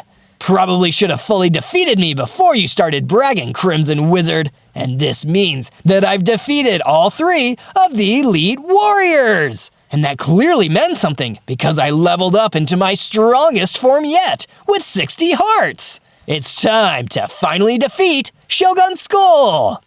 From day 79 to day 84, I returned to my base to give Polly the pink pixie and the Desert Lord the good news. They looked amazed at my size and abilities. This is incredible, Zozo. It's amazing to see how far you've come, Zozo. We're so proud of you. Thanks, guys. I think I'm ready to defeat Shogun Skull. Do you have any idea where I can find the Shogun's palace? I can help you there, Zozo. I went there once. It's deep in the Zelkova forest, and I can lead you there. Thank you, Desert Lord. Let's go! From day 85 to day 89, the Desert Lord and I traveled to the far east, into the Zelkova forest. We stopped for a moment for one last discussion. Desert Lord, it'll be too dangerous from here. I'll go alone. Are you sure, Zozo? I don't want you to get hurt. It's okay. I've been training for almost 100 days. I believe I can do this. Okay, Zozo. I wish you luck. And with that, the Desert Lord and I went our separate ways. From day 90 to day 94, I traveled deeper into the Zelkova forest, searching for the Shogun's palace. It's gotta be around here somewhere. Where could Shogun Skull be hiding? Right behind you. I turned around just in time to see Shogun Skull standing right behind me. Before I could fight back, he hit me and everything went black. When I woke up again, I was in the Badlands, miles away from where I was supposed to be, with Osiris standing right in front of me. You're not who I wanted to fight, but I guess you'll have to do. I still had my diamond katana, thankfully, and used Ultimate Slash on Osiris. He wasn't that hard to defeat, but knowing how far I was behind on my plans to defeat Shogun Skull now, I felt terrible. All I could do was make my way back to my base and figure out a new plan. This is gonna be a long week. From day 95 to day 97, I continued making my way back through the Badlands, frustrated that Shogun Skull and his minions had put me so far behind schedule. And speak of the devil, a gang of dread ghouls emerged from behind some rocks. It's over, Zozo. We're going to be the ones to take you down. Better mobs have tried and failed. I don't fancy your chances. I didn't have much time to waste on these guys, so I hit them with a sonic boom, then finished the rest of them off with a diamond katana. Shogun Skull, your end is near. On day 98, I returned to my base, exhausted from all the setbacks that had slowed me down and gotten in my way. I returned to find Polly the pink pixie and the Desert Lord waiting outside and looking equally sad for me. I'm so sorry that all of this happened, Zozo. You've been facing the impossible. Perhaps we put too much pressure on you. Maybe the Desert Lord is right, Zozo. It took a whole organization of warden ninjas to deliver Shogun Skull into power. Maybe it was just wishful thinking to believe that one warden ninja would be enough to overthrow him. Guys, we can't afford to think like that. We need hope if we were ever going to win this thing. Shogun Skull is throwing everything at us, and that's because he's scared. Because he knows, deep down, that I can defeat him. So let's keep pushing and prove that evil jerk right. That seemed to pep them both back up, and if you want to support our adventures and see more, be sure to hit like and subscribe, and ring the bell so you never miss another Zozo video. Zozo, if you believe it's truly time for the final battle, I'll lead you to the Shogun's palace again. Let's bring his reign of terror to an end, once and for all. That's what I'm talking about. Lead the way, Desert Lord. I'm ready to do this. On day 99, following the Desert Lord through the Zelkova Forest, I reached the Shogun's palace where we bid farewell. Of course, Shogun Skull was never gonna let me just waltz in. The gates opened, and first, he sent out a band of brigands to attack me. We've been promised a real good payday if we can destroy you, Zozo. That's money you'll never get to spend. I ran in with my diamond katana, supported by my now iron willpower. I'd never let these brigands defeat me. I kept fighting until not a single one of them was left, and only I was standing. Who's next, Shogun Skull? I can take anyone you throw at me. But the next group of mobs didn't come from the palace. They snuck up behind me. It was a gang of silent assassins. They were much tougher than the brigands, but with my expert diamond katana skills, I was able to still defeat them all. By this point, I was getting tired, but I still had the will to fight. Is that all you got, Shogun? The gates opened again, and out stepped a huge warrior. It was the bandit warlord, the leader of the brigands who'd helped the Shogun rise to power all those years ago. Your army, Zozo! You've destroyed so many of my brigands! Do you have any idea how much effort it will take to replace them all? For that, I've decided I'm going to destroy you myself! Not if I have anything to say about it! I unleashed my sonic boom, blasting the bandit warlord right in the chest. But he tanked it. He was completely unharmed. Ha! Pathetic! That barely tickled! Do you really think such a feeble attempt would really defeat me, the mighty bandit chief, second only to the Shogun himself? This is going to be fun! Worried that this could be the end, I pulled out one of my axes and threw it directly at the bandit warlord. To my surprise, it destroyed him instantly. Oh, I guess he was just bragging. Huh. With his guard force taken care of, all that was left was to enter the palace and battle the Shogun himself. On day 100, I entered the Shogun's palace and found the man himself, Shogun Skull, waiting for me. Well done, Zozo. You've proven yourself and fought with honor. For that, I will give you the privilege of a warrior's death. You deserve little else. All that bluster can't disguise how scared you are, Shogun Skull. I know the truth. You never would have gotten to where you are without people like me. And what the Warden Ninja gives, the Warden Ninja can take away. That's the true way of the ninja. How arrogant, Zozo. Do you really believe you can take away this? Shogun Skull began to transform into an even larger, more dangerous version of himself. The strongest I'd ever seen him.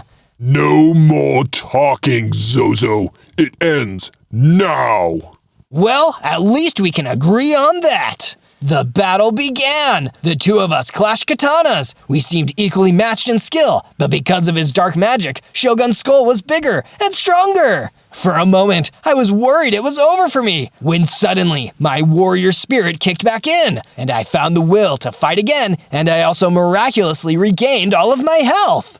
I fought harder than I ever had before, hitting Shogun Skull again and again and again, until he was almost defeated. I'd never seen him look so weak and helpless. I charged up all of my strength, and with a single blast of my sonic boom, Shogun Skull was destroyed. And peace restored to the land once more. I love a happy ending. On day 1, I spawned into a small village next to the bayou as myself. I'm just a little baby Zozo. Wait, this doesn't make any sense. Something has got to be going on here. I turned and looked at the village around me, trying to spot if anything was out of the ordinary. Nope, there was just a handful of villagers walking around, minding their own business. It's quiet. Too quiet. I don't trust this one bit. And my suspicions were confirmed when I saw a strange shape wandering into the village. It was a Warden Enderman. I'd never seen one before, so I decided to go and talk to him. Hey, Mr. Warden Enderman, I'm Zozo. Are you okay? You're not looking too good. Sick. I feel sick. Help me. I'm not sure I'm the right person for that. Maybe you should see a doctor or something? Help me! The Warden Enderman stepped forward and touched one of the villagers. Poof! He was immediately transformed into a vicious warden! What? How is that even possible? Suddenly, all of the villagers in the small village started transforming into wardens. It was like there was some kind of warden virus spreading. I need to get out of here. I ran out of the village as fast as I could before any of the wardens had a chance to sonic boom me. Whatever was going on, I needed to stop it, quickly. On day 2, I carried on running out of the village until I was deep in the bayou. It's like I'm trapped in some kind of horror movie.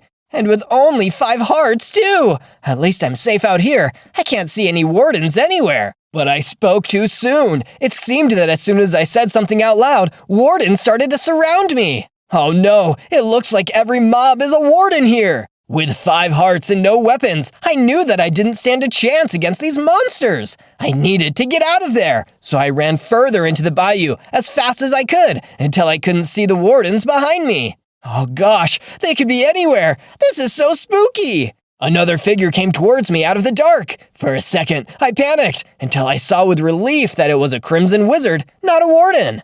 Are you infected? What? We haven't much time. Did Patient Zero touch you? Are you infected, boy? Patient Zero? Is that the long, lanky guy who can turn people into wardens by touching them? Yes, that's him. Good. You're not infected then, but you won't be safe here for long. Follow me if you want to stay human. That was an offer I couldn't turn down. I followed the Crimson Wizard deeper into the bayou, hopefully away from all the wardens chasing us. On day 3, the Crimson Wizard led me to a hideout in the bayou where he said a friend of his was living. This is the Wood Villager's domain. He's a good man and a valuable ally in these times, but he's not very trusting. When we arrived, we stopped outside the hideout, and the Wood Villager came out to meet us.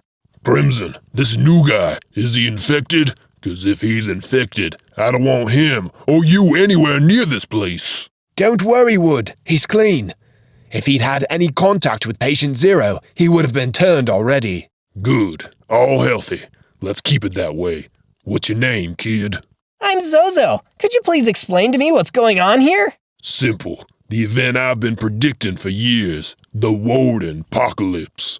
If we don't stay safe, everyone in the world could be turned into wardens, and those left will be destroyed by them. But why? What's causing this? We're not quite sure. We know it's infectious, and we know the Warden Enderman we call Patient Zero is part of it, but otherwise, we haven't a clue. But if we could find out what's causing the Warden Apocalypse, we might be able to stop it. Then I guess that's exactly what we've got to do.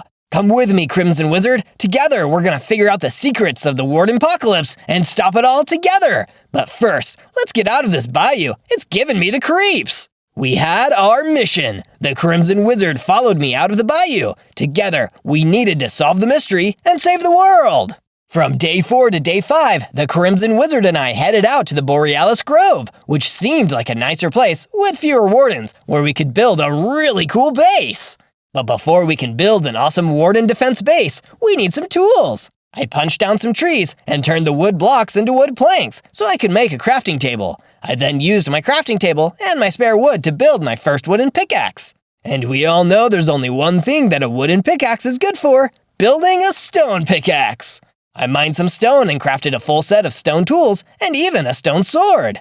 That's when the Crimson Wizard approached me. Here, Zozo, take some of these strings. You should really use these and some sticks to build a bow. We don't know how infectious the Warden virus is, so you should only take wardens on at long range. Great advice, Crimson Wizard. Thank you. I crafted myself a handy bow and then started to work on my base. It was basic at first, just a room for me and a room for the Crimson Wizard, but I also decided to build a furnace next to the base to make some smelting easier later. Once it was done, me and the Crimson Wizard admired all my hard work. It's a good start, Zozo. We just need to keep developing it from here. But the day wasn't all building and fun. Before the sun went down, a couple of wardens came towards the base out of the nearby trees. Lucky I've got my trusty bow. Take that! I used my bow to take out the 2 wardens without the risk of infection. What a relief! And defeating them gave me the XP to level up, getting bigger, stronger, and now having 10 hearts. My chances of survival just went up. From day 6 to day 8, with a basic base built and a basic set of weapons and tools crafted, I decided to venture out into another biome, the Black Forest, to look for clues behind what was causing the Warden Apocalypse. Jeez, this forest is creepy enough without having to worry about the Warden virus. That's when I saw a forest guardian being hassled by a pair of wardens. They looked like they might be about to hit him with their sonic boom power, and I definitely couldn't let that happen. Get away from him, wardens! I pulled out my bow and shot at the wardens until they were defeated. Then I went in to check if the forest guardian was okay. Are you okay, forest guardian? Yes, I am, thanks to you. It was horrible. Those creatures were my friends once, before they turned into wardens.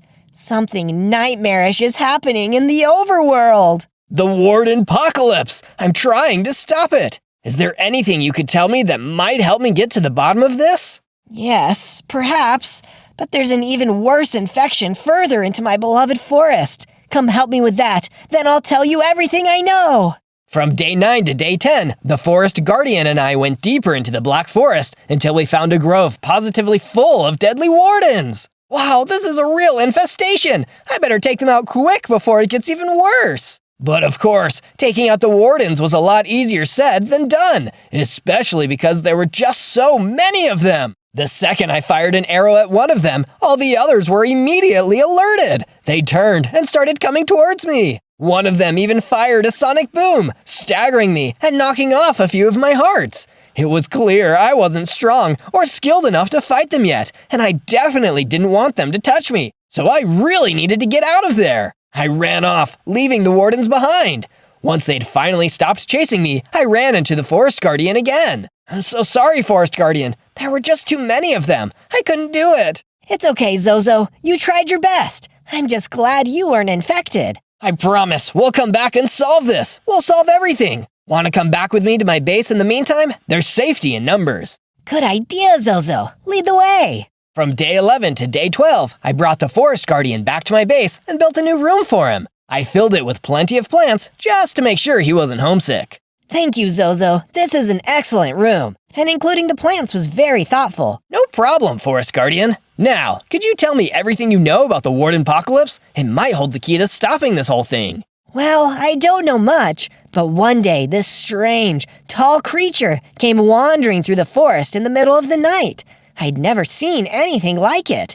But I know the day after it happened, that's when so many of the forest dwellers started turning into wardens. This sounds just like Patient Zero, so he really is behind all of this. Knowing what I did now, I continued working to improve my base and my tools. I mined in the Borealis Grove until I found a vein of iron ore. I took it back to my base and used my furnace and crafting table to smelt and craft it into a full set of iron tools. Now I need to make sure my other supplies are sustainable. I created a paddock on the grounds of my base and herded some sheep into it. After all, you can never be too careful during the Warden Apocalypse. From day 13 to day 15, I approached the Crimson Wizard, who seemed to be the overworld's biggest expert on the Warden Apocalypse. Crimson, I need your advice. I want to gather more information on the Warden Apocalypse, but I don't know where to start. Perhaps go to the lush red desert. There, we can see how these infected wardens react to different environments. If we're lucky, we might be able to find some kind of weakness we can use. Following the Crimson Wizard's advice, I journeyed all the way to the lush red desert to find out more. And both luckily and unluckily for me, it looked like it was crawling with wardens.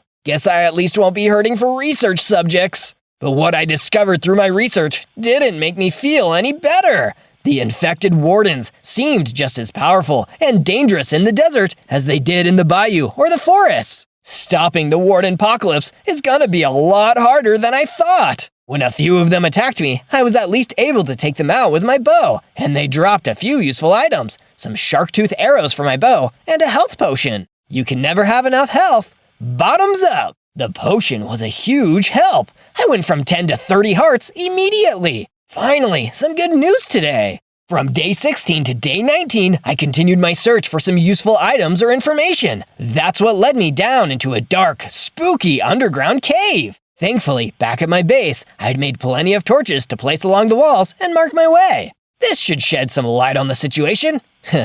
I'm glad nobody was down here to hear that. I didn't find any useful crafting items down there, but I did find something strange and interesting all the same. An old book marked Warden Laboratory Research Notes. Most of the pages had been ruined, but one of the ones that hadn't been read. The virus is progressing even faster than we'd initially imagined. Perhaps too fast. I thought it might be the perfect weapon, but it infects and transforms its victims so quickly. It might be too difficult to control. Are we unlocking something truly terrible here? Wait, so people might have actually made the Warden virus? My reading time was interrupted by another Warden wandering into the cave. He tried to blast me with his sonic boom, but this time I was able to dodge and fire back with my bow. He went down in one shot, and I was safe once more. I'm becoming quite the Warden Slayer. From day 20 to day 22, I wanted to test out the strength of my new Warden slaying skills some more.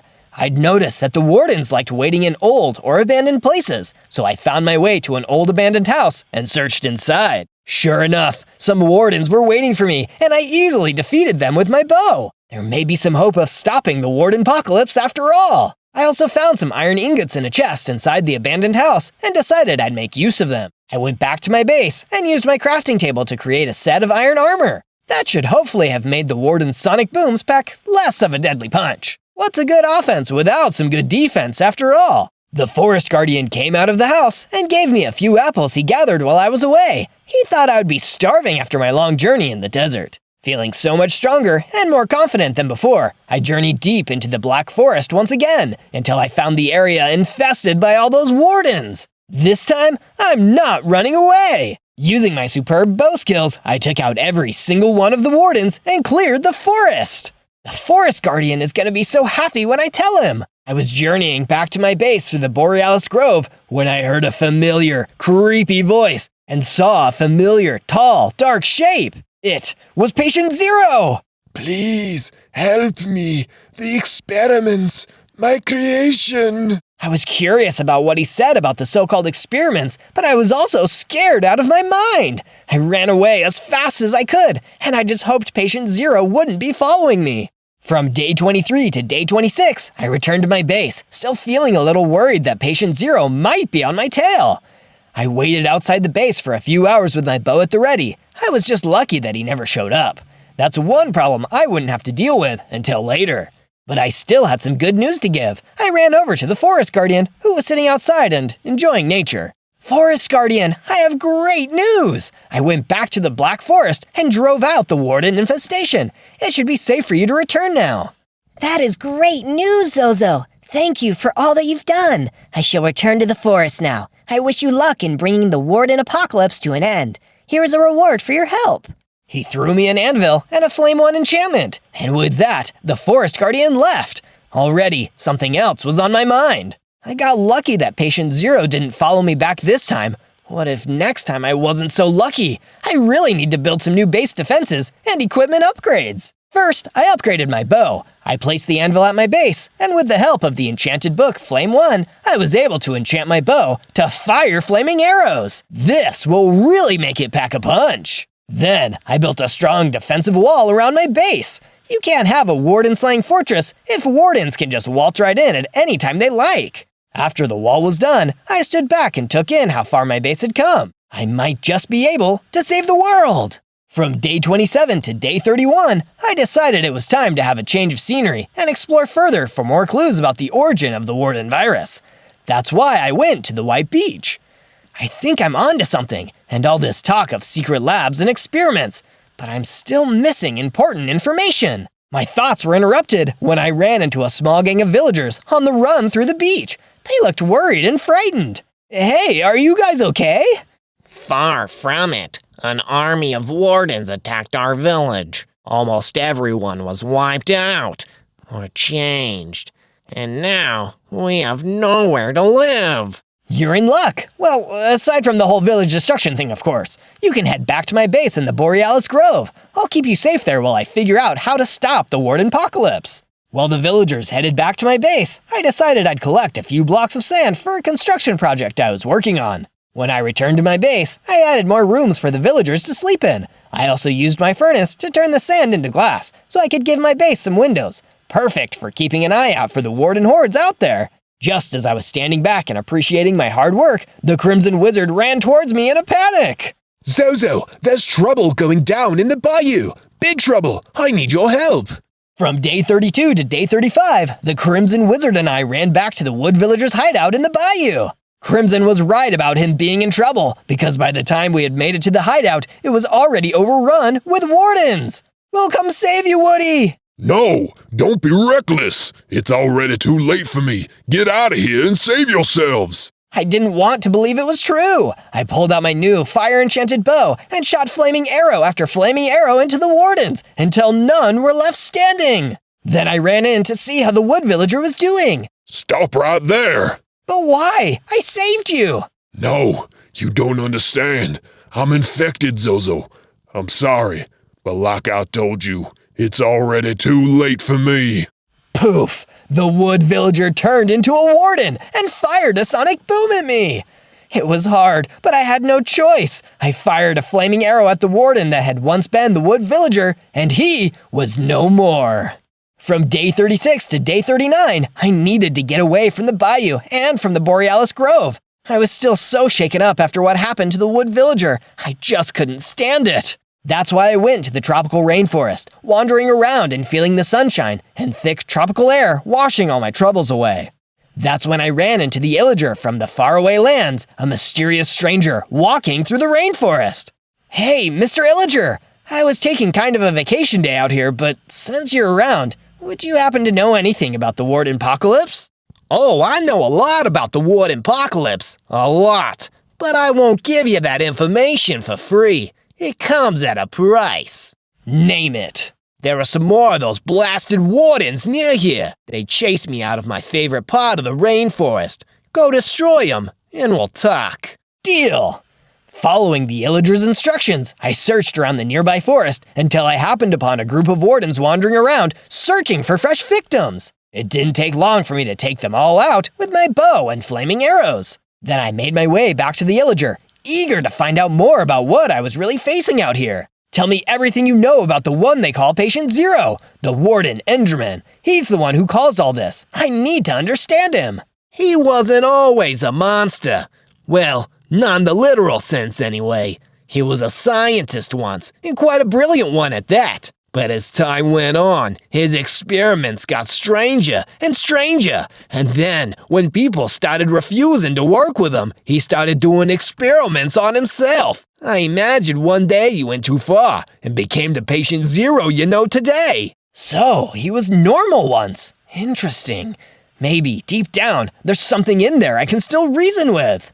From day 40 to day 43, I returned to my base, turning over all the new information I'd learned in my mind. I also missed having the forest guardian around, so I decided, as a tribute to him, to add a bunch more plants and flowers to my base. It really brightened the place up and helped remind me about what I was fighting for. After I'd put in all these new beautiful natural decorations, I was approached by some of the villagers I'd sent back to my base earlier. They needed another favor. Zozo, we've heard from some friends and family members from other villages who have been chased out by the wardens too. They need a place to stay. Can they come join us here? Of course! Tell them to come over. I'll make room for them all. As the new villagers flooded in, I built barracks with bunk beds to hold them all. It made me feel safe to know how many people would be here at the base with us, and the villagers seemed happy with the new arrangement too. We couldn't be more grateful, Zozo. You're genuinely saving lives here. Please, all in a day's work. Though we were wondering if we could ask you for one more favor. We're a little worried about what happened to a village a ways north of here. We have family and friends there. Would you be able to go and check it out? Of course, if it puts your minds at ease and potentially lets me help more people, it's more than worth the trip. But when I made that agreement, I had no idea just how bad things would get. From day 44 to day 49, I followed the instructions given to me by the villagers at my base and traveled all the way to a village on the other side of the Borealis Grove. Hello? Anyone there? Gosh, this place is giving me the creeps. I walked through the village and found that nobody seemed to be there. There were a few little abandoned houses and one bigger house that I assume maybe belonged to the village mayor. But now, there was nobody here. Well, almost nobody. Suddenly, the last person I wanted to see, Patient Zero, came wandering out from between the houses. Must keep going. Have to keep spreading it. The beautiful sickness. Wait! I know who you really are! Kinda. I know you used to be a scientist. Can't we just be reasonable and talk all this out? There's got to be some of you still in there. Maybe once, but not now. Sorry, can't control myself anymore. My creation has the wheel. The Warden apocalypse cannot be stopped. And with that, Patient Zero wandered off. But as soon as he was gone, a gang of wardens that must have once been the villagers, started surrounding me. Too many for me to just stand and shoot. I need to get out of here before I get infected. From day 50 to day 53, I ran to the only place I could to buy me some time from the advancing army of wardens, into the large house. I ran in and closed the door behind me, quickly running up to the top floor. I knew I couldn't escape them from there, but at least it would give me some time to plan. I hid inside what must have been the house's master bedroom, but while I was there, I couldn't help but notice that there was a bookmarked diary. Normally, it's extremely rude to read someone's diary, but since this person was probably transformed into a warden, I figured it was okay. And I'm glad I did, because it read, "Curses! I should have never agreed to work with that awful scientist. All the men I lost getting him those skulk shriekers from the deep dark for his experiments. I betrayed my people for nothing." But I couldn't read for long. Suddenly, the wardens burst in, and I pulled out my bow. Firing as quickly as I could, I managed to defeat them all. Now it was time to get out of the village before any more could show up. From day 54 to day 57, I left the abandoned house and found that the ship had already sailed on stopping more from showing up. There were a whole bunch of wardens outside, waiting for me, ready to attack. I was just very lucky that I still had plenty of arrows, or my goose would have been cooked. Time to send these wardens back to the deep dark. I fired and fired until there were no wardens left. One of them even dropped something, a dagger. Maybe he was trying to use it to defeat Patient Zero, but he got infected in the process. I won't make that same mistake. I grabbed the dagger and ran back to my base as fast as I could. The Crimson Wizard was waiting for me. Crimson, I think I have some valuable information. Patient Zero used to be a scientist, and I found out from an old diary that his Warden virus experiments involved using skulk shriekers. Skulk shriekers, of course. Zozo, this is a game changer. If you can get me some skulk shriekers from the deep dark, I might be able to manufacture a vaccine. Vaccine? What's that? It's a special chemical compound made from a weak or dead version of the virus, which allows the body's immune system, that's the part of your body that fights off diseases, to recognize and better fight it off. If we can create a proper vaccine for the Warden virus using the skulk shriekers, we can make everyone immune. That sounds like an amazing idea, Crimson. We might finally turn the Warden apocalypse around. From day 58 to day 62, I prepared to undertake this new part of the mission, obtaining the skulk shriekers to make the Warden virus vaccine. But first, I needed to upgrade my gear in my base in case of a potential counterattack. First, I expanded my paddock and included even more sheep, just to make sure we had spares, if the Warden virus somehow started spreading among sheep too. And if I have trouble getting to sleep at night, I can always come out here and count them. Then, I traveled to a nearby diamond mine that one of the villagers told me about and started mining precious diamonds. Diamonds are a Warden Slayer's best friend. Once I'd obtained them, I returned to my base and forged a full set of diamond armor, along with some cool diamond tools and weapons. I was better defended than ever before. Time to find some skulk shriekers! From day 63 to day 66, I went to the Crimson Wizard in my full diamond armor and asked for some instructions. I recommend you head to the Shattered Glacier, Zozo. It's one of the few places I know of in the overworld that has a safe tunnel leading to the deep dark. That's your best bet at finding skulk shriekers. Following the Crimson Wizard's advice, I journeyed all the way over to the Shattered Glacier. Lucky for me, there didn't seem to be many wardens around, just lots and lots of ice. Yeesh, I should have brought a warmer jacket. It's totally freezing out here. Soon enough, I came upon a fortress guarded by a huge ice Vile Ogre. He looked tough and dangerous, so I immediately started worrying that he'd want to fight. Who goes there? I'm the guardian of this place. And what exactly is this place? The tunnel to the deep dark.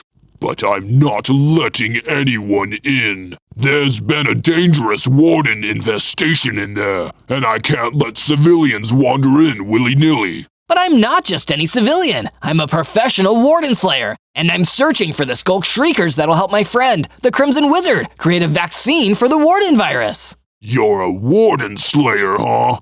Prove it. There are some wardens just west of here. Take care of them, and I'll let you into the deep dark. Deal. From day 67 to day 70, I did what the Ice Vial Ogre Guardian told me to do, and went off in search of the local warden infestation. These creatures are so hardy, they can seemingly survive in any biome. This is why I really need those skulk shriekers. Eventually, I found a small swarm of wardens. Lucky for me, I was able to get the element of surprise on them. I pulled out my enchanted bow and took them all out, one by one. But with all my confidence, I didn't expect one of them to have snuck up on me from behind. It hit me with a sonic boom, stunning me, and then starting to get closer. If it touched me, I might have gotten infected. So I picked myself back up and ran away as fast as I could. When I'd made some decent distance, I turned around and shot it with my bow, finally finishing off this warden infestation. With that taken care of, I returned to the Ice Vial Ogre at the compound. You have proven yourself. I'll let you go down to the deep dark. Just be careful down there. Your luck can change in an instant. He stepped aside, revealing a dark, deep hole into the ground with a ladder. From day 71 to day 74, I climbed down into the deep dark. Just like the name said, it was really deep and really dark, and it took me forever to climb down there. When I reached the bottom, I realized that the Ice Vial Ogre's warning was completely true. There were several wardens at the bottom, waiting for me. I needed to pull out my enchanted bow and shoot at them to scare them away. Maybe the Crimson Wizard should have sent somebody else to do this. After I'd defeated and scared off some of the wardens, I searched deeper into the deep dark. It was certainly spooky down there. Luckily, I eventually found some skulk shriekers and used my diamond pickaxe to harvest them. Hopefully this will be enough for the Crimson Wizard to start producing the vaccine. I was heading back to the ladder when suddenly a familiar figure wandered out of the darkness towards me. It was him, Patient Zero! What are you doing here? I'm trying to collect more samples for my research. Are you a thief, little one? In a panic, I pulled out my bow and tried shooting him, but it didn't have any effect.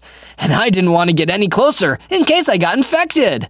I ran around him as fast as I could and started climbing the ladder back up to the surface. I still wasn't ready to face him just yet. From day 75 to day 78, I returned back to my base, shaken by my encounter with Patient Zero, but still feeling proud of myself for getting the skulk shriekers. Of course, I immediately gave them over to the Crimson Wizard. This is amazing, Zozo. Give me a day or so and I'll see what I can whip up.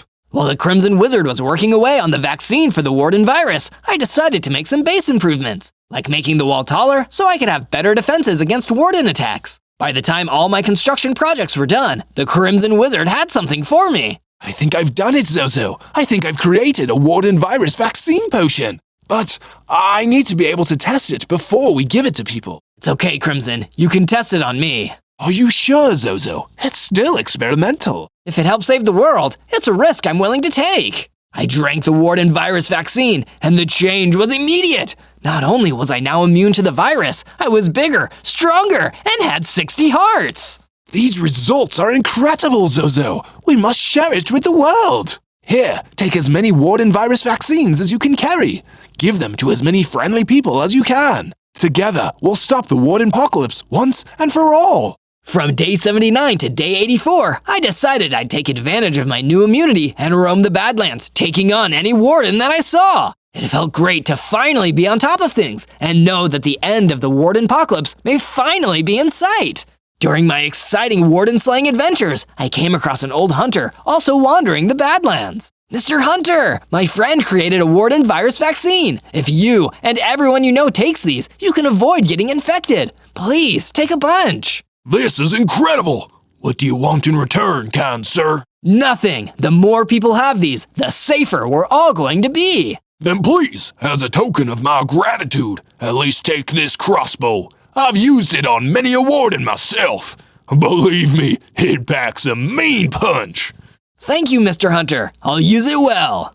From day 85 to day 89, after giving Warden virus vaccine potions to as many people as I could, I came back to my base to stock up again. only to find that it was being attacked by another gang of infected wardens. This wasn't supposed to happen. Using my new crossbow, I started shooting at the wardens, taking out a few of them and scaring the rest away. But I couldn't just let them escape. If they did, they might infect more people. I immediately turned and started running after them as fast as I could. But on the way through the Borealis Grove, I saw an innocent Vile Ogre being surrounded by another group of wardens. I wasn't about to let him get infected too, so I ran in, crossbow blazing. Thankfully, I was able to take out all those wardens before they could infect the Vile Ogre with the Warden virus.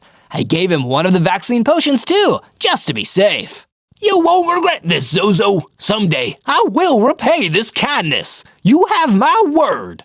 From day 90 to day 94, I continued my chase after the wardens deep into the Borealis forest. Little did I know, these infected wardens had set up a trap for me. I reached a clearing and used my crossbow to take out a few of the wardens, only to find that there were way more waiting for me, coming at me from every angle. For a second, I thought I was doomed. Then I remembered the most important thing.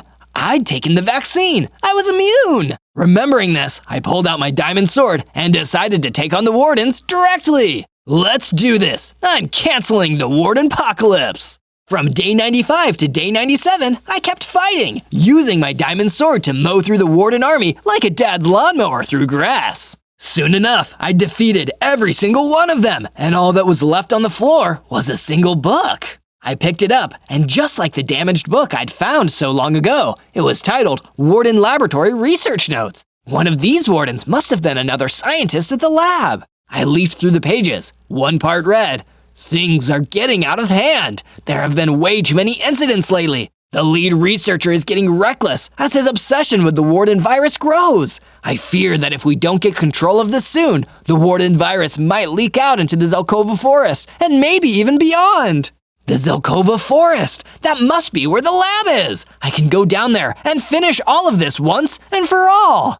On day 98, I returned to my base to tell the Crimson Wizard and the leader of the villagers the good news. I gathered them together to share. Guys, I think I finally have what it takes to finish the Warden apocalypse and save the world. I found out that the lab where the Warden virus started is in the Zelkova forest. I'm gonna defeat Patient Zero and destroy the entire lab, so this never happens again. I wish you luck, Zozo, but I don't think you'll need it. You've become the greatest Warden Slayer the world has ever known. I'll continue sharing the Warden virus vaccine while you're gone to help the world become immune. Thank you, Crimson Wizard. I never could have done any of this without you. Then the leader of the villagers gave me a gift, if you can call 64 blocks of TNT a gift. Hey, if you want to destroy the whole lab, you're gonna need some serious explosive power. Thanks, villager. Just, why do you have this?